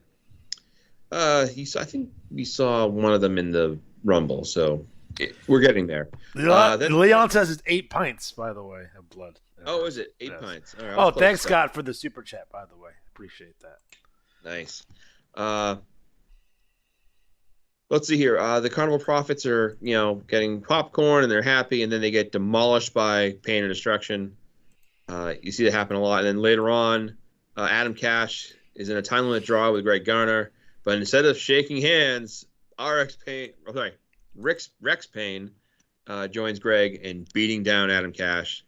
Boy, just not a good time for Adam Cash right now. Oh. The Olympians, so the current global six-man champions. So they're talking up, having the championship's a good start for them. They're a really good, solid team, so I'm happy to have them as that champion. Then they're doing a little promo outside in the backseat of a truck, and Aries returns carrying a rope. So you're like, uh-oh, what's this going to be? So they save a kitten. They're saving it, so it takes a different direction. I thought this was going a totally different direction when I first started being like, oh, they got a rope in the back of the truck. Oh no, where is this going? I've seen too many violent movies, but instead they save a kitten, and I did not expect that at all. So that's like one of those things where you expect the most horrible thing to happen because you have a terrible life or you see too much horror in your life. Then we get the mysterious benefactor. He's a little black cowboy hat and sunglasses, little matrixy type thing. He's got some bronze-fed World Six-Man, some championships there. And let's see here. He's talking about a best-of-3 series, open challenge, and any superstar can accept it. So I'm curious to see which superstar will respond in the trash talk and say, hey, I'll take your money. And he's putting $250,000 of his own money if you beat him, but if so that's pretty good. So that's a good money offer there, and a lot of guys in the game like series because it's a good way to kind of test yourself, and money wise, it allows you to have something in the game. And I don't know if people know this or not. Maybe Johnny B listening can tell us this, but the IWA has always been very, very friendly when it comes to using the iCash, the imaginary money, as part of the wager or the gamble of a match.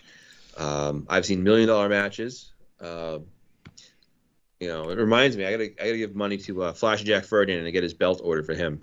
But it's a way to kind of boost up the interest in the match. Now you might say, well, what good is the money for? Well, you can use that money to buy off losses. We just had the 20 loss drop thing go through.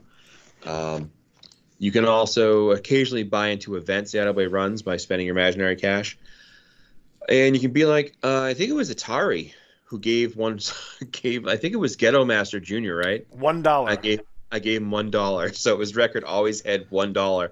And if you look at Atari's record, it's like 99.9 forever. So that's the way to do it. The Mortimer bet. Let's see. Brush with Greatness. So Mad Dog Tommy Zulu has arrived, and he hates Kabuki Dragon. They have some legit backstage heat from their CAW and OSL histories. He wants to get in between this. He doesn't like LePage Turner either, but he wants to get his nose in on this business. And then there's also his pro. What's that? You know what? I'm going to go ahead and say that Kabuki Dragon is probably Asian. So you can go ahead. Just let you know. He is Asian. He is Asian. Unlike, Is he? I know how you. I mean, I think he is. He's not a Avatar, weebo yeah. like that no good No. Neo Dragon. No. Neo he's Dragon, not fake Asian. He's like Panda Express. Every time we get Panda that's Express, fine. it makes me violently ill. I think I the wasn't head of expecting HR, Karen, has to talk with Neo Dragon about cultural appropriation. Doesn't even make any sense. It doesn't even make any sense. Never once has there ever been an allusion to the fact that he's Asian. Ever. Never, not once. And yet, that was immediately what you went to. This guy's Kabuki Dragon. You guys are like, I don't know. Oh no, I know Kabuki Dragon. So yeah, Kabuki Dragon, one of the more colorful. Is he? He could be like a Paul Diamond in the Keto mask. No, he's from Japan. Anyways, Japan, Iowa. Japan, Iowa. the hell. Tokyo. Anyways, Mad Dog Tommy Zulu wants to kill Kabuki Dragon, so he also brought his protege, the Wild Man Lucas Manukas. Say that 5 times fast. I know. I saw the name and I went, all right, and I see the images and I'm like, man, Wild Man Lucas Manukas looks like a kid. Like he looks like you'd be like, oh, Lucas Manukas. He played power forward for our high school basketball team. Remember, he tore his ACL in that game against State.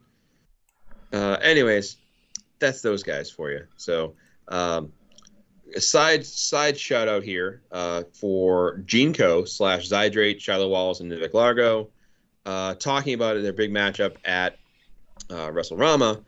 And should be noted that if you have a chance to, in the NWO locker room, if you may have scrolled past it or missed it, Tyler Davidson, who runs Zydrate and has been part of the California Championship Wrestling from Hollywood family, shared a lot of great pictures of him interviewing people and legit interviewing other wrestlers, and some of his YouTube videos of his work in the ring.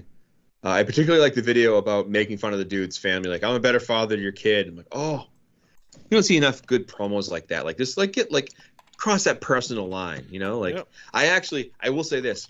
One of the nerdy things I do as a player is when other players bring up things like a family member name or like a significant person in their life, like Coach Smith, whatever. I write down notes and put those names in a block. And then if I feud with their wrestler, I will have a thing where if my guy's a heel, he will bring that guy out and just beat the bejesus out of him. So just stay tuned. I got a bunch of notes for from the NWL the last couple of years. So time to start beating people up. Anyways, I just think you should really take a look at those promos and the work. It's really fun to see the pictures and the promo work. Anyways, jumping back into Gene Co. So Zydrate's kind of, opining about, getting distracted, and not being able to focus on winning as much. And I will say, side note, BRL is super tough, so don't give yourselves too much flack over struggling. Although I don't think they're struggling yet. It's still early in the year. I wouldn't worry about if you're interested in the points race in any way, you're like, oh, I want to be Wrestler of the Year or whatever. Don't worry about points, because you can have a wild 4-month streak and be right up at the top. So Zydrate's just talking about, kind of focusing things and settling beefs. And it's been a fun feud. And I'm curious to see, I always look at things when you have a feud that kind of hits the high note in crescendo and it's okay, that's kind of settled. What happens next? And this is where I tell players all the time, if you have an idea for a really good twist or setup, please feel free to write me. I'm happy to use Frank, oh my God, my mind, Dick Jackson and other characters as part of the universe to kind of help set things up. The promo that's going on this cycle coming from Dick Jackson about the BRL and what's going on with the Women's League and some other things, there's kind of a couple of hidden Easter eggs in that. I've been rewriting it. So, I want to see where these feuds go next. So, to kind of talk about, even though he was victorious over Seth Adams Lee, he does respect him now. So kind of good on Zydrate, but I still feel like Zydrate is, I don't want to say he's Randy Orton level. He's going to snap and kill somebody. You guys ever have a wrestler like that? You just look at it and go, I know they're a face now, but they're just going to turn and kill somebody. Yeah. Like Big Show, obviously, Paul Orndorff. I was a huge Paul Orndorff fan, but I remember every time he was good, I'm like, I want him to go bad again. I'm waiting for that heel turn. Randy Savage. Yeah. I'm waiting for that moment. So, not that I'm telling Zydrate to turn heel. You can turn heel if you want to, but just it's in my mind. We get Stevie Vertigo. Is Aaron here yet? He got kidnapped. Oh, Aaron. Man, with people with life and real responsibilities. No.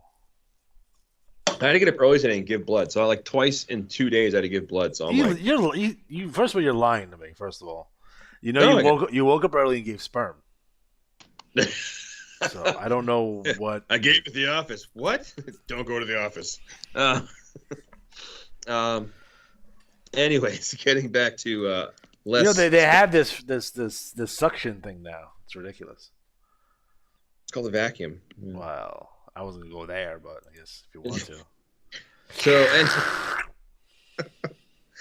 So, keeping the show family friendly.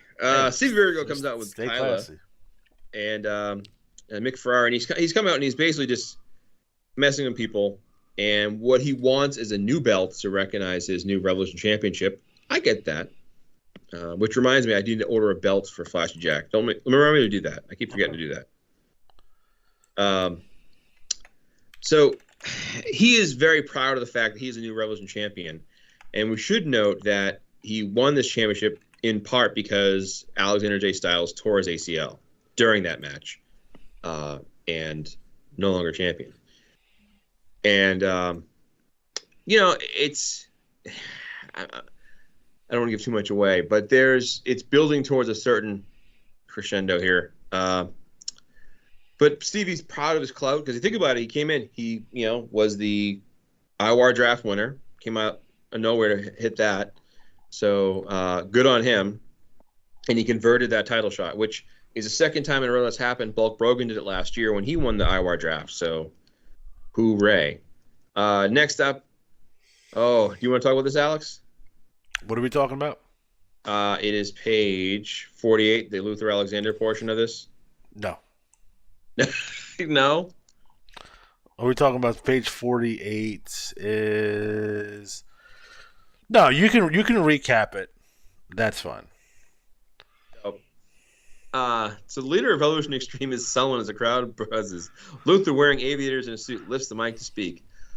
I know you want me to come out here and tell you this place stinks. You want me to throw Bambi under the bus one more time and regale you with stories of that one surviving tadpole who continued to make my life a living hell. But I gotta tell you, I'm not in the mood.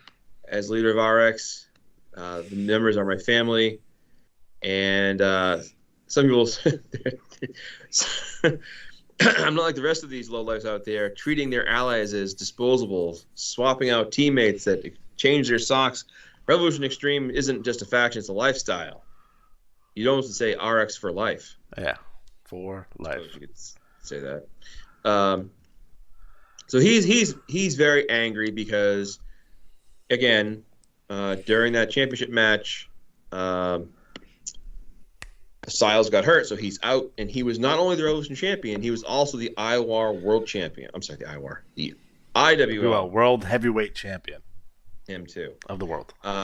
Which is interesting to me here. The whole this thing is so well done because I like the fact that Stevie Vertigo calls out Luther's hypocrisy. Because Stevie, exploited an issue. He injured Alexander J. Styles on his way to his victory, something that in fact Luther would in fact do, and that drives Luther insane. So there's one thing that Luther does not like being called, and that's a hypocrite. So he gets very angry about that, and then we'll see as we move on to the part 2 of this. So this is part 2. But very, very well done. Amazing job. Yeah, so Barry Stevens should be having his title shot against Alexander Styles. Styles is out, so now it'll be a member of RX stepping in to defend that belt. And essentially, if that person beats Barry Stevens, they're the champion. Yeah. You're not doing a freebird rule with it, are you? No. So that person will be. It's going to be Tracy Lords as the. No, just kidding. She's going down on Stevens. He's giving up. He's tapping out. I tap out too. So then Stevie Vertigo interrupts, and of course, like you said, he kind of gets under his skin, as Stevie Vertigo tends to do. So it's again, what I like about this too is a number of factors. We always talk about when people have championships, that are commissioner championships, like making those championships a centerpiece of a feud really helps to elevate those belts. We've had champions who were like, "Oh, I'm champion." Like, yeah, dude, you're the champion. Don't forget that. With certain belts, so we like to have the belts get kind of put on display. Flashy Jack is the IWAR World Champion. Wait till you see his next promo. So Stevie, kind of compares himself to Luther. We're very similar, and of course, Luther doesn't like that. No. Cat, get out of here. Meow. So he's just basically making fun of them. And of course, don't forget, fun extra layer here, Vertigo and Luther are teammates in the Lethal Lottery. Yeah. I believe you're teamed up with Mike Cook, right? Yeah, so is Mike Cook being able to make sure these two get along? I wouldn't want to be in Mike Cook's shoes, that's for sure. Yeah. And fun's not spoiler, but fun teaser. Tomorrow night we're recording another IWAR Gold strategy workshop, and it'll be myself hosting along with Darren Sones and Mike Cook. So we're going to have a really good 35, 40-minute segment about picking holds, spotting weaknesses, spotting trends, things to avoid. That'll help everybody pick better holds, hopefully. So there's your plug for tomorrow night's show. Yay. We have the awesome bottle with a spinning Vertigo bottle here, spinning run by CB Vertigo. Gotta say, I always think we should bring back Senior Lucha's, was it vodka we had him here, or Lucha? It was tequila. It was tequila. Yeah. It was tequila. Samoan Death Grip, one of my favorite tag teams, and the highest scoring tag team in NWL history, by the way. Oh. Yeah. 100 points. They had the Blanks had it for like 5-6 years. Yeah, they had like 80 points forever. So they kind of talk about what went down at WrestleRama, and that they consider the Teamsters kind of being at fault because he kept getting involved. And Teamsters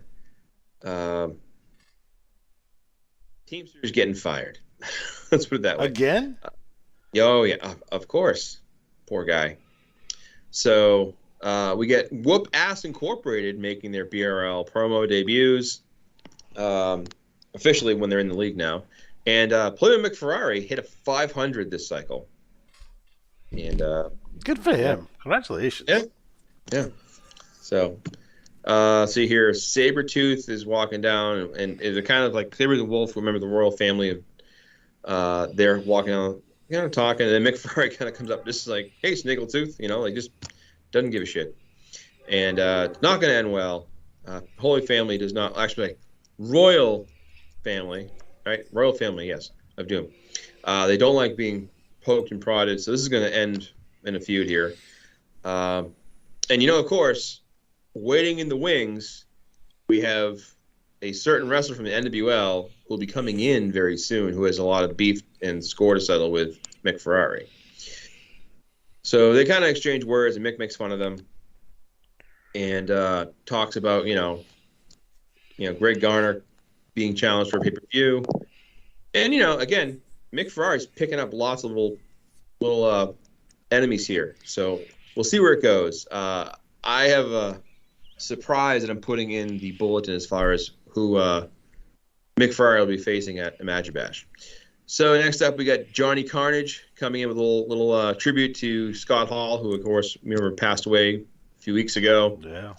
And really shook people. I think he's one of those people that, like, if you told me he was going to die, I'd be like, oh, well, okay. But, like, still, the weight of his accomplishments and how his life went, memorable. And then he calls out Tanaka for a match in Imagine Bash. Monster Truck Tanaka and Johnny Carnage will be indeed fighting at Imagine Bash in a match. So next up, we get Suburban Hell Savages. And Dapper Dan D's there, and he's talking with him. This is a celebration mood after the post-WrestleRama, where Punk Rock Mike has just retained the Global Championship despite the odds.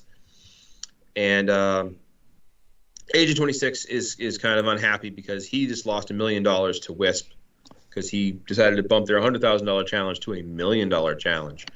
And that might seem like much, but that's $1 million in out-of-way cash.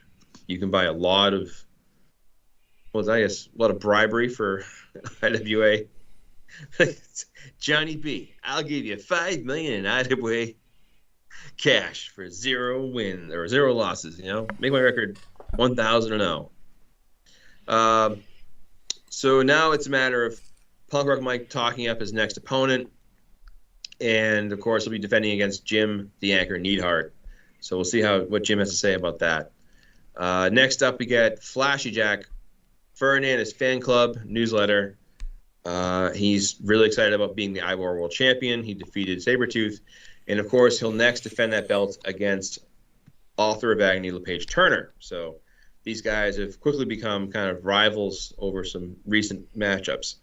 And he kind of starts off being kind of just like proud about his win, and then starts talking about how he's mad that he didn't beat Punk Rock Mike because he calls his belt Globy. I get it. And he says Punk Rock sucks. I enjoy the mannequins. I enjoy Flash Jack Ferdinand. We get into the promo here. This is Greg Garner getting demolished by McFerrari verbally. And, of course, just when you think it'll lead to hijinks, Garner's like, well, face me now. And Ferrari's like, okay, I'm an $80,000 suit. I can beat you, like, in my trunks. I can beat you in a suit. And, of course, before Garner agrees to the match, he, slinks out of the ring and refuses to fight. But, we'll see if they actually have that pay-per-view match or not. And he called himself the 2021 IWAR Superstar of the Year.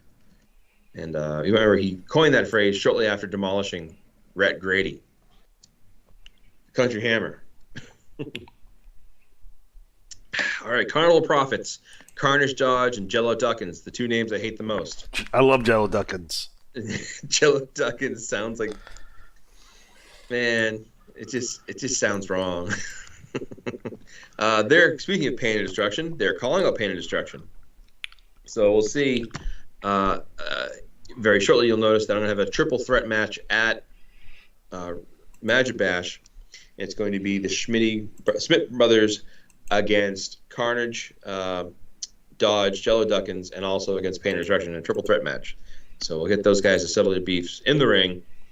Then we get Effie O'Shaughnessy, and she's talking about the new women's league opening up, and she's kind of getting excited about this, giving some hints in her promo, kind of behind the wall, 25 and 90, cough, cough. Good advice, not bad advice. And saying that her and Jax McAllister are just friends. I bet. Just friends. I've had friends like that. We get BHD, which so their image has changed again, so that makes it hard. So I'm just gonna wait a while in case the images change again. So changing your avatars on me, I don't mind it, but heads up with that. Heads up. Jake Roberts. Oh, sorry. Quick note. Wrestler who's surprised that they're still alive. Jake Roberts. Tammy Sitch. Didn't Tammy Sitch just get arrested again? She's killed a guy. Did she? Yeah. Wow. She was driving under the influence, and she crashed, and it killed the guy. Wow. So, what's his name? Ferris Bueller? Yes. Yeah. Hey. I know, Kat. Shut up. So, anyways, AFE O'Shaughnessy also talks some remarks here, blah, blah, blah. Let's see here. Rumor that she's heading to the IWAR Ladies League once it opens up. I hope she does, because she's one of the more colorful characters we have right now. So that's what we're looking for. More details on that in a bit. Lots of good promos. And also just notice that the BRL's top strats, I didn't realize this until I looked at it, but all owned by the same crew here. FE with a 498, Carnival Profits with a 514, and BHD with a 521. Which I think won the World Championship again.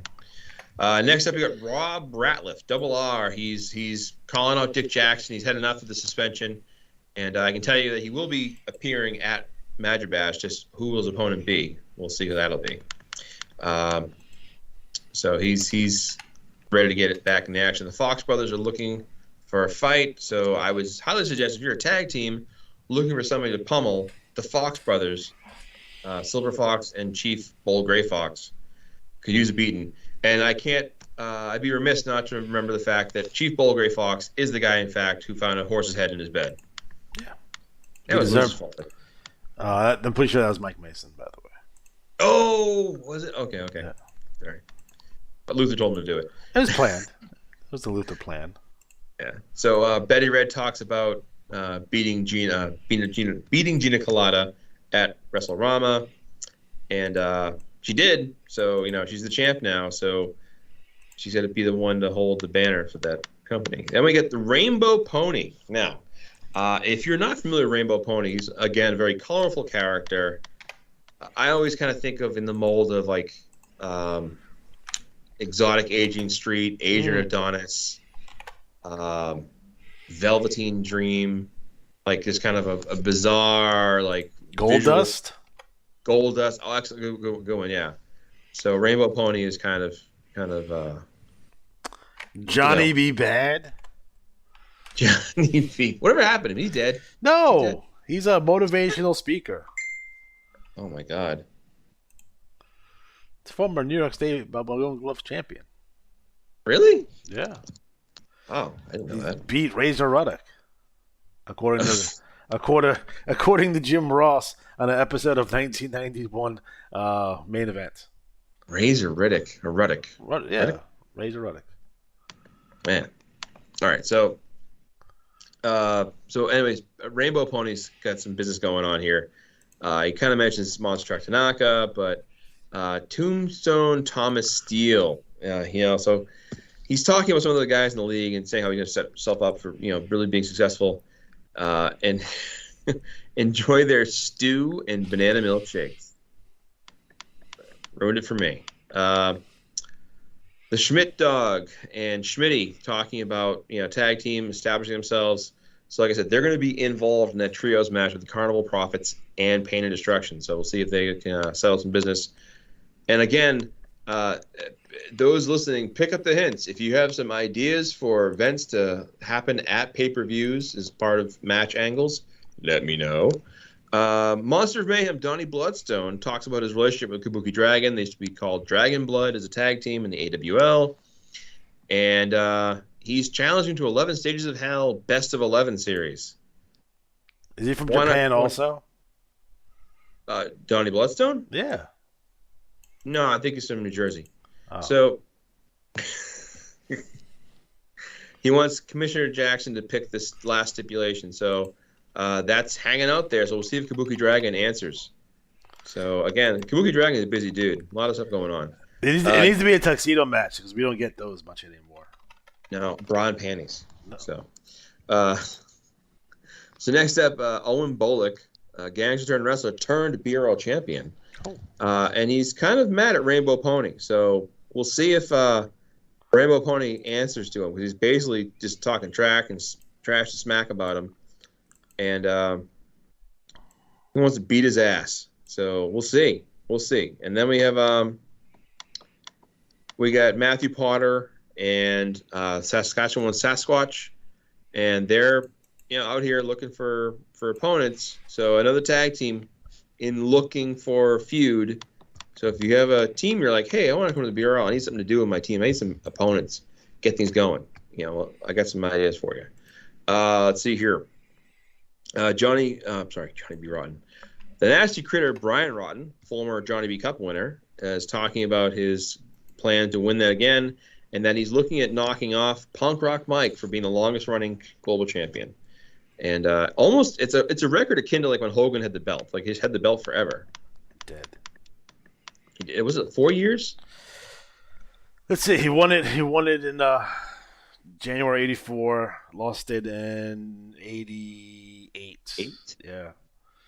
February '88. There you go. So next up we have Country Hammer Rhett Grady. Jeff, you want to recap this one? Yeah. So, as we know, Mick Ferrari, with just a low bottom, dastardly attack on Rhett Grady, who had just finished a match in the locker room, and then, Mick spit out a good bit of trash talk at Rhett, and Rhett's not a guy who takes a beating lightly. He's taken a few of them in his life, but this time he's taking it personally. So Rhett decided to make a pit stop at a BRL show. And you got to give me 1 second here. I'm pulling it up right now. It's page 65. Yeah, I'm actually going to pull up the PDF that I give me 1 second here. But so Rhett wasn't real thrilled about what went down. And now Rhett's going to be in the BRL in May. So Mick Ferrari and Sam Hain are, they were in the ring celebrating after Mick Ferrari had dispatched another hapless jobber. And all of a sudden, the lights go out. Dapper Dandy and Jim Bossy are trying to figure out what's going on. And Dapper Dandy says, all we know is a pickup truck apparently drove through the barricade at the Rustlers entrance. Oh no! Next thing we know, Shooter Simmons is saying the crowd is abuzz. Something's happening in the ring. And the lights go back on, and we see Sam Hain is just flat out cold on the mat. Mick Ferrari standing with his back to the camera, and right behind him, standing is a large man in a leather cut and blue jeans. And Bossy says, that's Rhett Grady, the Young Lions, NWL Young Lions champion. He was the top draft pick of the BRL. He's not due to arrive till spring. So Mick Ferrari does the I'm trying to think what Russell, I guess Ric Flair was really good at this, where he slowly turns to see what the fans are excited about. Slowly turns around and sees Sam Hain, out on the mat, closes his eyes, looks up and sees it's Rhett Grady. And then Rhett just comes in and beats the tar out of him. Wicked lariat, throws off his jacket, starts stomping him. And then he puts him in the pig splitter, which is, if you're not familiar with that, that's Rhett's finisher. It's a submission. It's an inverted full Nelson, that kind of like a drop down to the mat type thing. And Ferrari gets basically out. He's out cold. Rhett stands over him, grabs a mic, and just says, "See you in May, Mick." Throws it down and leaves. There it is. So Rhett has made his first BRL appearance. I have to tell you, when I read that, I almost choked on my drink because I laughed so hard at the truck smashing through the bear. I think it's partially because of this whole Wardlow thing in AEW where he keeps coming out and attacking security guards. Like they should what's that? How many times in wrestling history has that same storyline been done? But AEW is doing it so perfectly with Wardlow.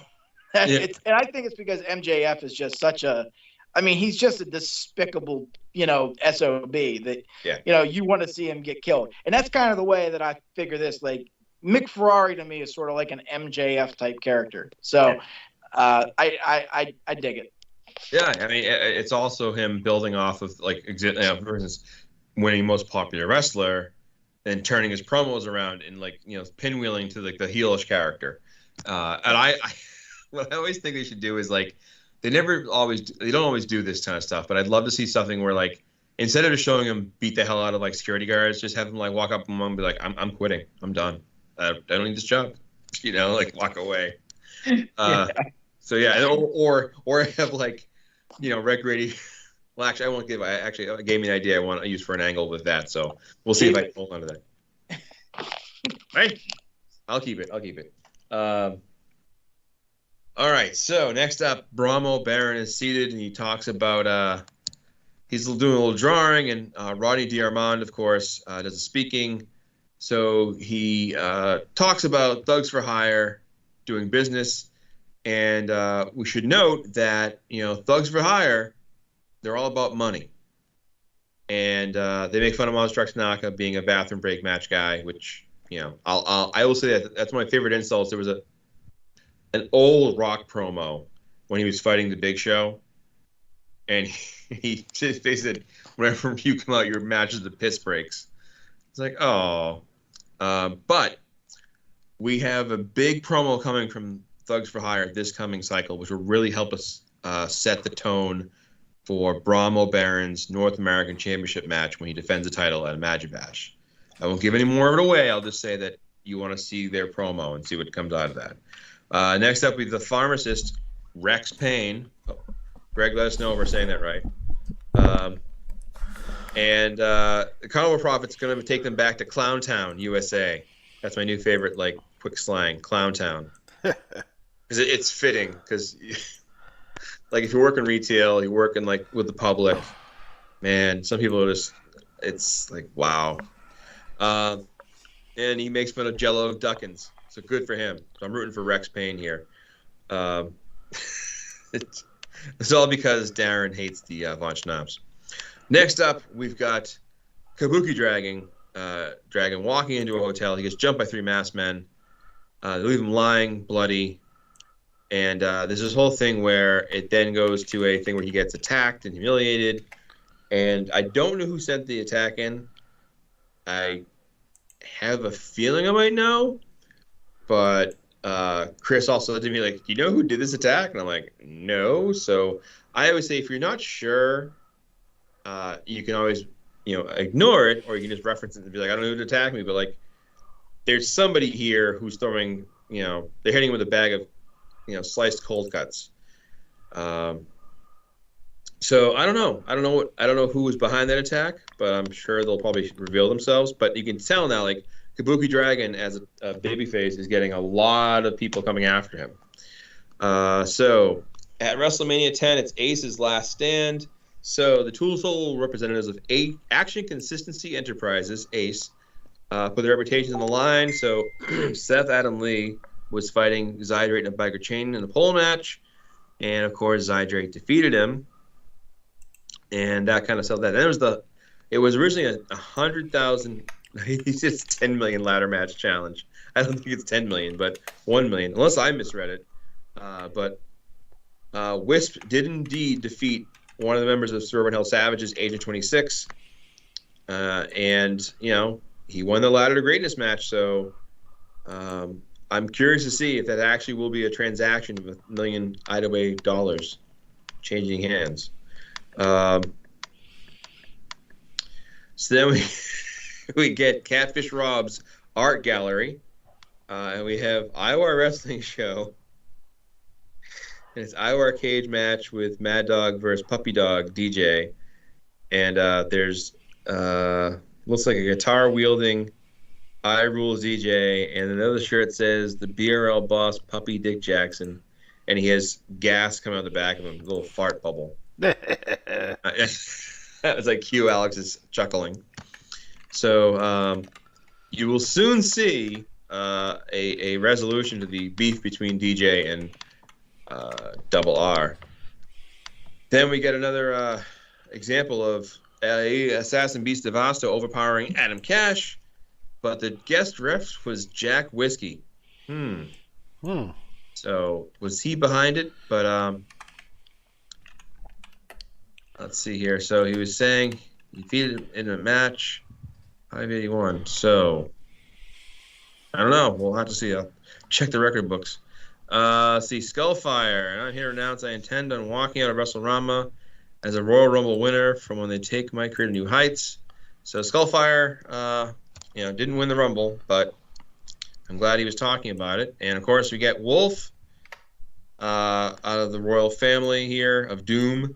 Kind of bitter about Sabretooth losing the belts, but they also the fact that he was the man who ended the streak of Joe Boring. I was trying to think of other wrestlers who've done like Iron Sheik ended Bob Backlund's reign. Yeah. And what was Backlund? 6 years? Yeah. Yeah. So I mean, he kind of gave him a footnote because it was just a basic transitional belt, right? To just get the belt on Sheik, then to get it on Hogan. Yeah, he only had it he won in December, lost it in January. I was gonna say like a month. Yeah. Actually, Hogan was Backlund's replacement, so they did an injury angle on Backlund, and Hogan comes out of nowhere. He was basically in the WWE for like 3 weeks or so.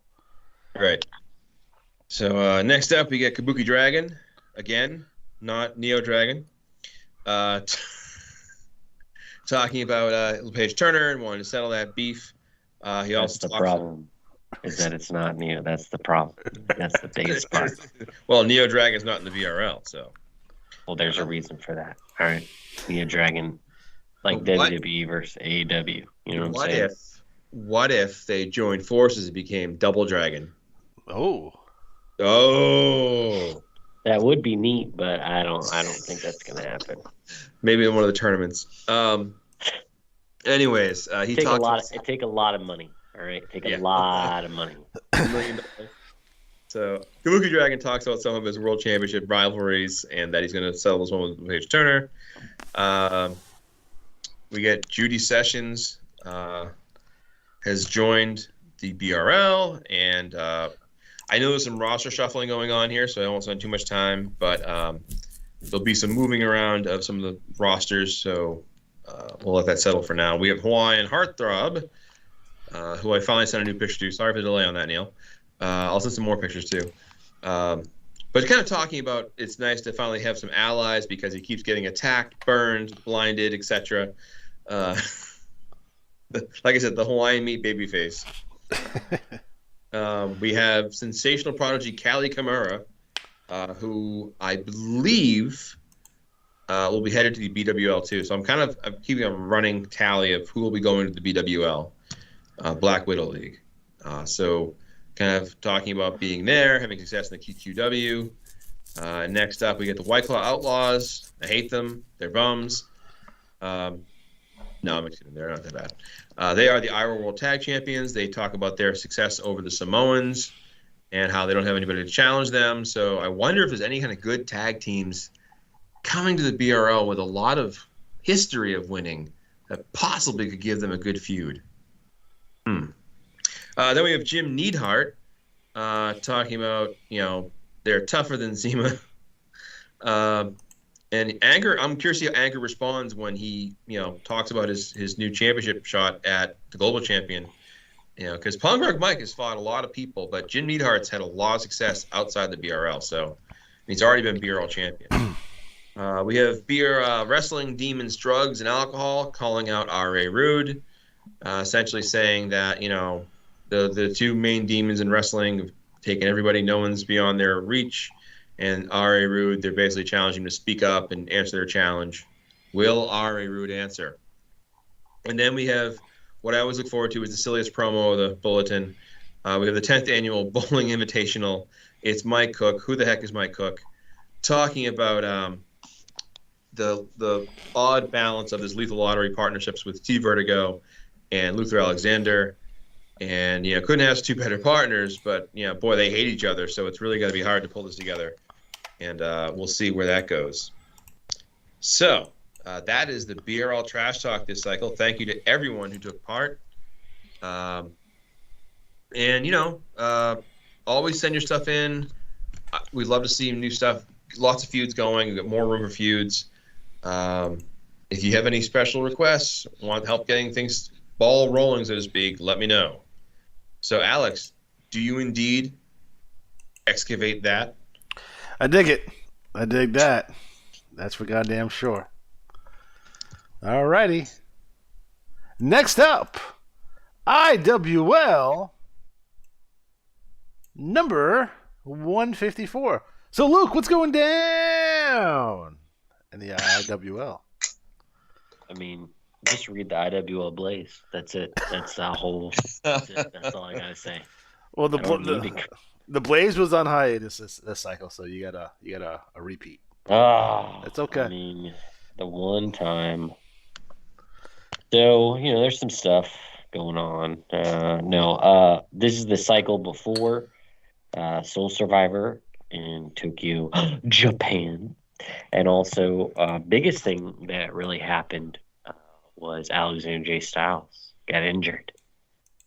So huge blow to Revolution Extreme and the IWL. He was the champ. Unbeatable. Yeah, except he caught the injury bug. So sadly, that has changed some of the main events, but it looks like Luther Alexander will be taking his spot. Well, that has not been confirmed yet. Rumors are wild. I said it looks like. That's it looks the rumor. Like it hasn't not been confirmed. I'm pretty sure it's going to be Ghetto Master Jr. It could be Ghetto Master Jr. It could be what's his name? It could be E-Train. It could be Mike Mason. It's a return. It could be return of Che Guerrero. He's owed a title shot. Pretty sure he's dead. Yeah. He died. Too soon. Yeah. Well, you know what happens. I didn't mean that. That's fucked up. I didn't mean that. I meant the actual character Che Guerrero. For those of you who don't know, Che Guerrero was the avatar of Scott Hall, and Luke just made an inappropriate joke. I didn't make an inappropriate joke. Had nothing to do with that. Scott Hall is awesome. Anyway, speaking of bad people, Luther Alexander, he is sowing dissension in Neo Dragon's team for Punky Showdown. So we'll I'm see how just saying, how can Neo trust any of these guys? How can anyone trust Neo? I'm No saying. one knows. There's a lot Chameleon to ruined say. his wedding. It's a lot of issues there. Yeah, there's a lot of issues. Very very interesting to see how it all goes down in Tokyo, Japan. They're not going to win. Well, I mean, you don't know. It's going to be tough. Next, Johnny Revolution still calling out Tiamat. So he has this. He has somebody to take her on. Yes, so, but the spider lady. Yeah, the spider lady. So we'll see how that goes, how that pans out. That'll be interesting. Let's see. We have Ricky Spanish calling out Atticus Black. Yeah. And basically just saying, he's ready to take some people on. So don't forget to get your Johnny books today, by the way. Johnny Revolution has his own cryptocurrency. He might get an NTF too, but or NFT. That's what it's called, NFT, soon. So that might be a thing in the future. Make sure you get those. Sounds good. So Risky Business is after the other one, right? Yeah. So I'll recap Risky Business here. A rare solo Risky Business. Now, Risky Business, guys, for those of you who don't know, is what I call that's your sneak attack, right? I just call it Risky Business because that's fun. This sneak attack is chock full of callbacks, references. You might have to Google a couple of stuff if you're good on your Revolution Extreme and your IWL history. This is something for you. First and foremost, I'll give you a little director's commentary on this. This takes place after the interaction Stevie Vertigo had with Luther. So Luther is he's at a BRL show randomly, kind of just to see what's going on. And here we have Richard Ryder on behalf of Jet Magazine, who's going to give Stevie Vertigo an award for Jet Magazine's Man of the Year. Now, why I find this hilarious, for those of you who don't know what Jet Magazine is, it's a predominantly black magazine. When I write these things, I make sure not to have the guys I'm attacking look like morons. So under any normal circumstances, if it would have been like a Home and Gardens or a Playboy magazine, Steve's going to know something's up because it's kind of out of the blue, right? But is he really in a position to turn down a Jet Magazine? No, they'll roast him on Twitter. It'd be ridiculous. They would call Stevie all types of names and such if he turned down this really prestigious award. So, Stevie goes out there maybe a little begrudgingly, see what's going on.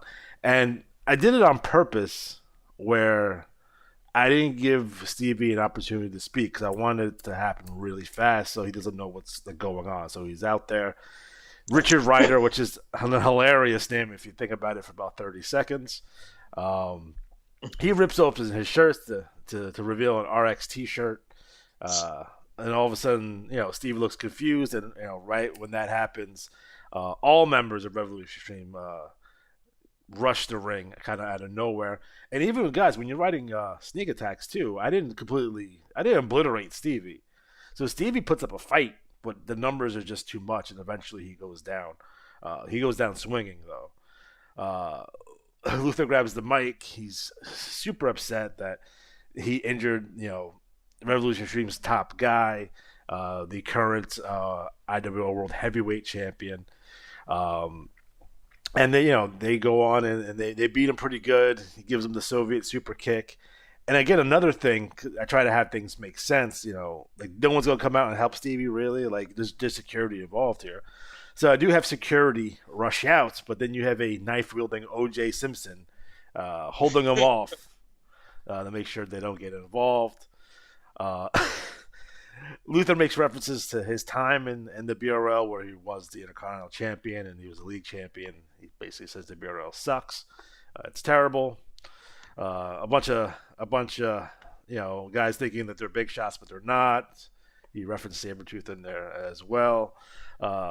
doesn't really pay attention, so he doesn't know that who the commissioner is, whether it's this Jackson or Suplex. But he doesn't really care.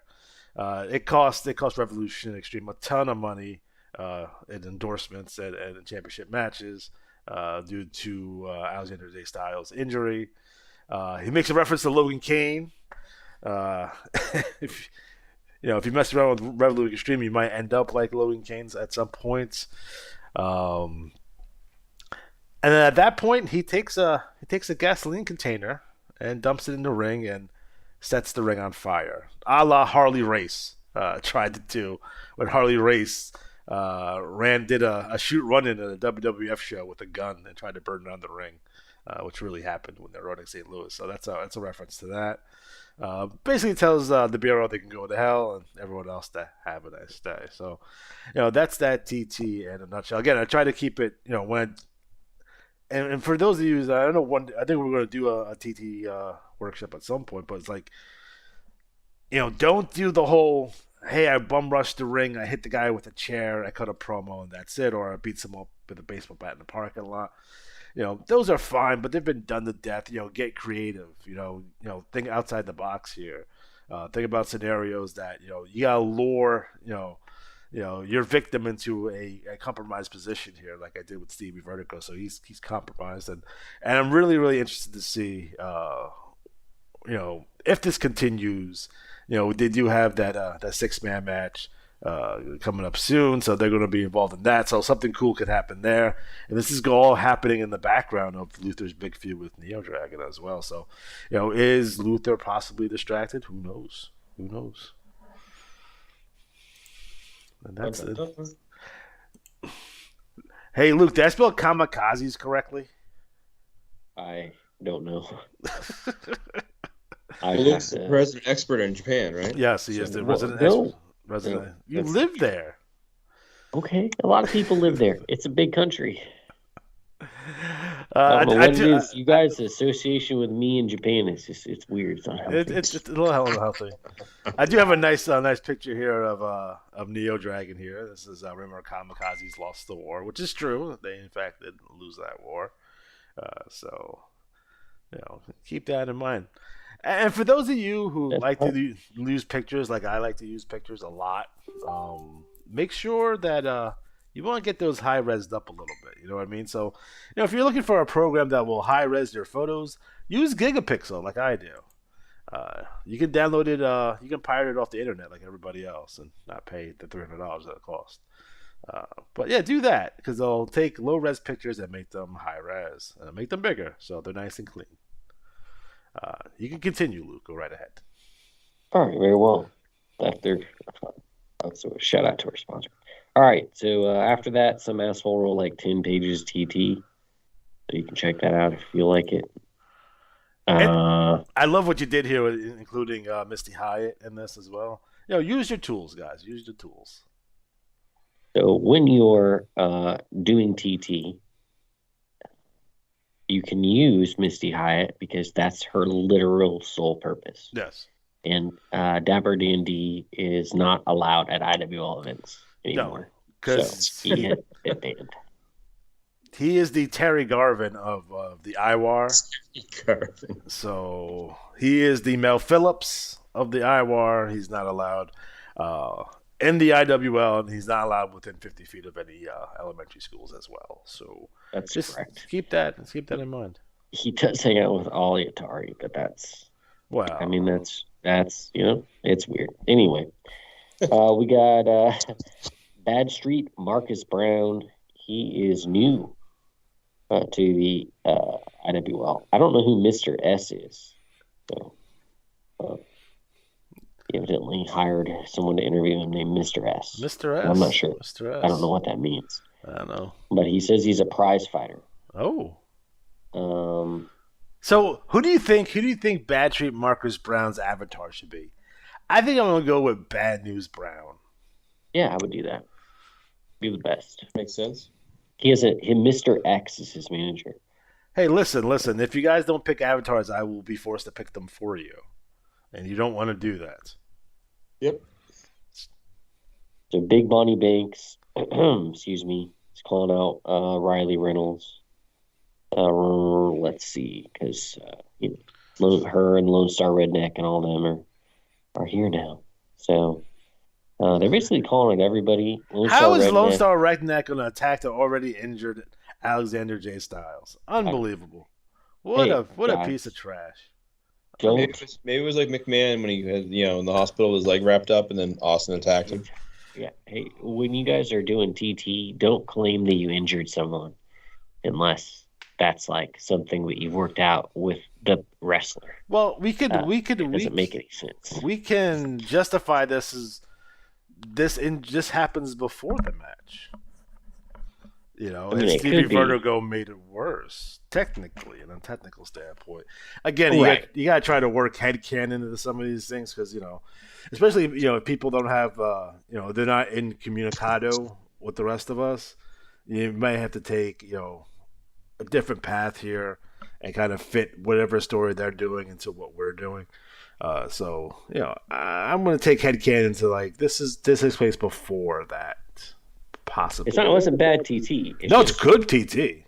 You can say that you hurt somebody, but if you imply that you injure them, regardless of what's going on, that can get kind of weird. Yeah. Because if, let's say, AJ wasn't injured, well, you just said that you broke his ankle, but you then he would just no sell the broken ankle? Because even if they're doing that on like TV, I mean, I guess it kind of makes sense.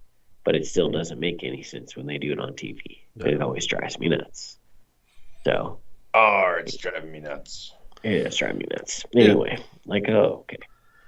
They did it right with Brian Pillman. Now, the next TT is heartbreaking because it's now the backstabber. Well, we can't. I wasn't even going to talk about it because it's that upsetting. Yeah. Emotionally devastated. Backstabber is going on hiatus, which it's even more troubling due to the fact that, after everything that we've done to make sure that, because his TT is interesting anyway, he doesn't necessarily win as much as probably he should, but he did in fact win the Grand Prix championship from Spider Williams. He finally wins this belt, and I was going to do this big, like Mick Foley finally winning the world championship kind of match at the pay per view, which I'm still going to do because the story is that good. Should I tell you what? I'm the backstabber. You're not the backstabber. Shut up. You shut up. You don't have as much creativity backbone or backstabber has in his pinky. You could never be him. Oh. You don't ever say that ever again. The only guy that you ever made that was invented was that fat rapper guy that ruined. I hate that guy. So yeah, it's maybe things. I understand that things happen. Life often gets in the way, but if you're in the title picture or possibly the title match, reach out. And if I knew this was happening last cycle, I wouldn't have even played the match. But since the match got played, it doesn't necessarily matter. So I'm going to write it like this is after. Again, you have to try to fit that in.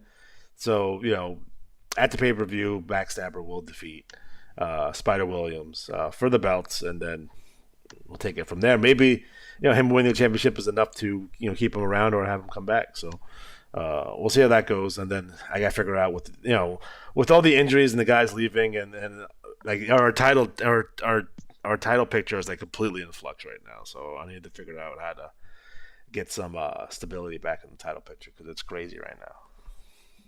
Crazy. All right. So next up we have Graham Steinbridge congratulating X&3 on her victory. So she'll be taking on James Carnage. Shotgun James Carnage. Yeah, for the Pan American Championship. So that'll be interesting. But Graham Steinbridge is definitely putting her over, so good for him. Ravishing Rex Chambers still calling out Ali Atari. I think Ali Atari is dodging him. Oh, 100% I'm scared of him. 100%. Scared. Hasn't even acknowledged. Hasn't even. Atari's the backstabber, so he's too busy with that. He is not. Stop trying to take his glory for yourself. That's right. Next up, we have the Dog Pound. They're talking about the Amazing Graces. They just don't get along. Mike Zenith and Rosanna are having some issues. So she attacks Who does she attack? Let's see. Oh yeah, Zenith. She attacks Mike Zenith. Dude, he deserves it. Yeah, and then Gloom comes in and saves him. So, yeah, they're definitely having some problems with Rosanna. She needs to chill out. Chill out. Attacking people in the locker room is never okay. All right. No. The Demolition Crew goes on to talk a little bit about the Omega Squadron, who are the current Unified Tag Team Champions. And they have a match, right? They do. They have a title Soul defense Survivor. against Demolition Crew. That's right. Who was also getting attacked by it. So a lot of pressure. Yeah. So, do you want to go over the Stevie Vertigo promo? Well, that we did already. Alex. So we did it in the BRL Okay. already. So Okay, yeah, that's it's what I just, thought. again, enough presence of mind to also include it in the IWL as well. So Just everywhere. yeah, that's good. Brogan is responding to U.S. mail's attack. So, Brogan's a coward. wow. So just sign. Boke Brogan will be taking on U.S. Mail at Soul Survivor. Just sign. Did you hear that? That's that money. That's that money getting cashed. That's that someone match? bidding on my eBay stuff. Oh, okay. That's Oh. something scientific is happening with the Enric Filmante and the WOH, the warped offensive history. I don't know what's going on. And it's very confusing. It's good. Right, It's that's good. No, it's good. No, it's good. They're crazy guys, They are crazy. They're like time travelers. but they're like this generation's new breed. Mm. So, was Lasertron from the future also? I forget. Yes. Okay, so Lasertron and the new breed were from the future. The new breed coming from a timeline where Dusty Rhodes became president of the United States. Really? Yeah, he's President Dusty Rhodes. That's part of their promos. Oh my God. All right. The racer is here. He hates Ovaltine. So that's You're not the only one, buddy. yeah, I've never had Ovaltine. It's not good. It's not good. You know? No. And he I'm a Quicks man myself. You like Yeah. Quick? You probably drink pink strawberry Quick. yeah, that's the best. That's the best. It's the best. Nice and That's the cold, and perhaps a nice Boston cream donut. Matt, are there like really good Boston cream donuts in Boston? I don't know. I don't like that kind of donut. Wow. But there's a place called Cane's. If you want $8 donuts, so you can go there. It's Oh. nearby. Gourmet Think about donuts. Think about Oh. getting a Boston cream cake. Yes. Maybe. Do you not like the Bavarian cream on the inside? Do you not like No. cream inside your donuts? I do not. What kind I of don't donuts? like donuts jelly. with filling. Jelly donuts. You like jelly donuts? Grape I jelly. don't like Grape I don't jelly like donuts? with filling. Gross. I bet Johnny B likes grape donuts. Johnny Nobody B eats plain donuts and put it in his cappuccino. He eats like plain, like no frosting, Like no no nothing, frosting, no nothing, plain donut. Just, like, And he's dunking it right side in donut. his French vanilla donut. cappuccino. Like when somebody brings donuts into work and you get there late and the only donuts that left the is only like one- a plain donut. Who keeps You on putting can't- the worst of plain that water is in the the coconut one. Yeah. Like what jerk That one. is putting yeah. or the dry ass fucking just the powdered one that's just like Yeah. oof. That's bad news. All right. Next, we had a incident at the IWL Awards, As always. as always. As always. There a chameleon attacked Tombstone in Yeah. response to a comment about his wife. It's gross. So that will be interesting to see as will be facing each other. He slapped him. right in the face. He He did. deserved it. Yeah, it's just right in the face. And It told makes him. you wonder, was it Will Smith or the chameleon that slapped Chris Rock? Oh, nobody knows. It could have been chameleon in disguise. That's crazy. Greatest thing ever. Mm. Someone edited WWE 2K to they have Will Smith trying to do the slap, but instead it gets countered into an RKO. Out of nowhere. All right. Next, we have Omega Squadron. They're talking about their match with the Demolition Crew. They're also talking about facing their proteges, the Amazing Graces, as well. Mm. So, looking forward to Soul.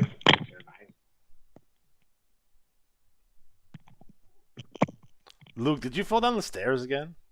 No, my cat pulled my headphones off. What a jerk. Yeah, he's being a jacket. Then we have the Amazing Graces, who are litigious, evidently, going after the Dog It's Pound, true. going after Christian Warrior, American Patriot. Ever since they've joined RX, they just using litigation against everyone. They're obnoxious. Makes They me think they're going to change their Twitter profiles every week. Yeah, they should. X3M talking about going after the Pan American title. Good for her. She won the Young Lions Cup. So that'll be a good match, I think. Yeah, no, it's going to be dope. It looks like she lost her bodyguards. Did she lose her bodyguards? What happened to them? Yeah, I think she mentioned that their cycle 2 cycles ago. Yeah. That they went away. We have the second generation, Jacques Marco II and Big Ben Jr. So Big Ben Jr., my new favorite your wrestler. favorite wrestler? Yeah. He's great. Pushing him to the moon. To the moon. If you didn't know, they are the children of two of the venerable, what would you even call them? Legends? Legends. Yeah, they're of the IWA legends. Big Ben and Jacques Marco.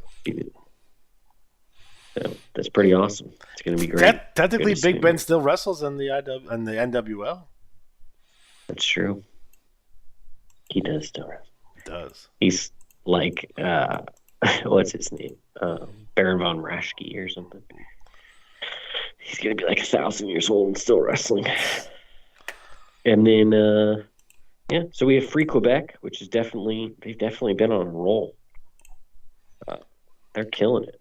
Yeah. So They get their Good for shots them. at the Bad Street Championship. So that's right. that's It's going coming to be up soon. exciting. Ever since Miss Q came in the picture, Yeah, which they do comment on. So, and we drafted them. we did. So Did. they have definitely paid off in the draft. Let's see. California Gunslinger, Shotgun Kid, and Aria Gunpowder are making their debut here. That's exciting. They're all really good coming from the NWL, so it's exciting to see them moving on up. Yeah. I think they're going to have a big impact moving forward. I think they will too.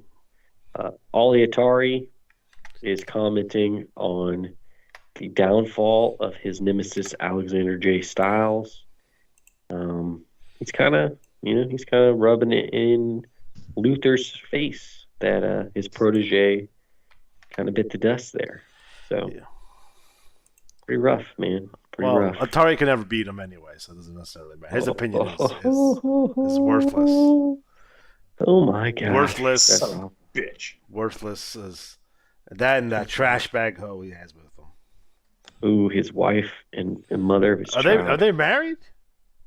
I thought they were married, but maybe they're not. I don't know. He Man, looks like he's one of them. He looks like he's one of them libs.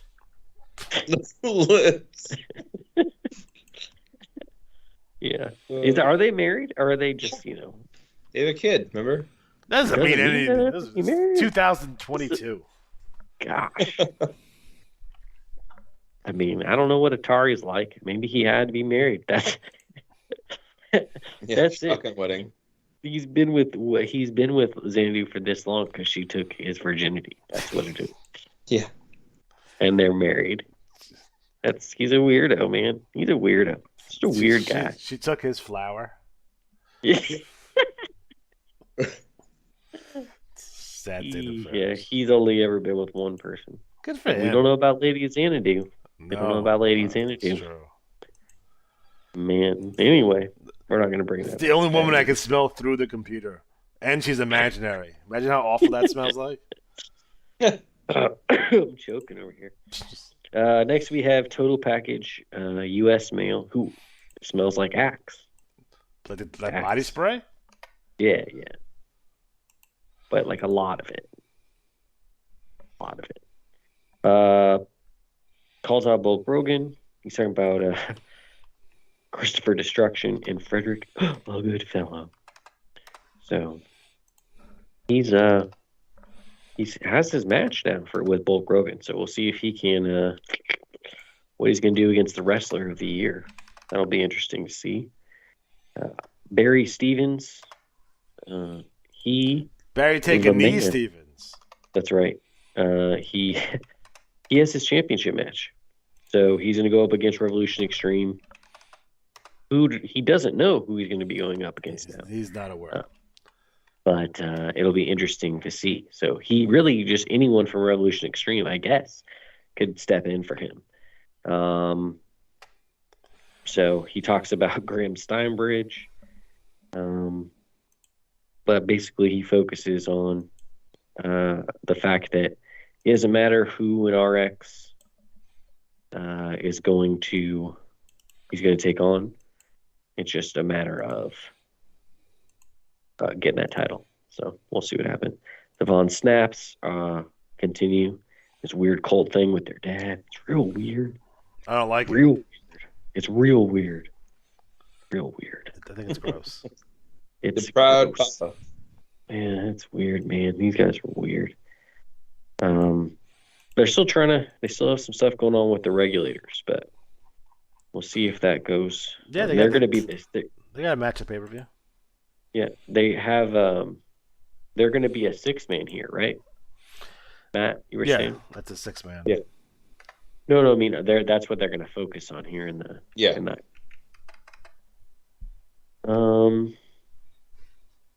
Atticus Black is talking about how he rated the IWL of Spider Williams. Spider Williams is gone.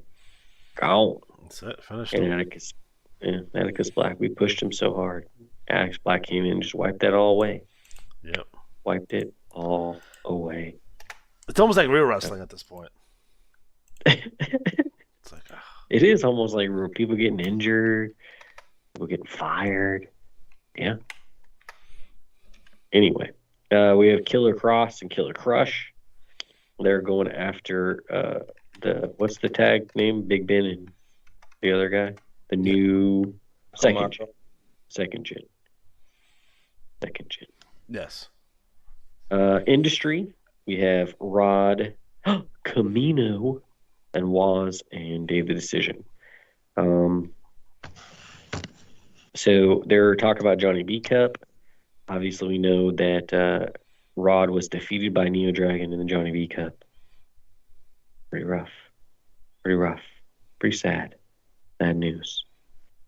But he had a good cycle this cycle, just not the one before it.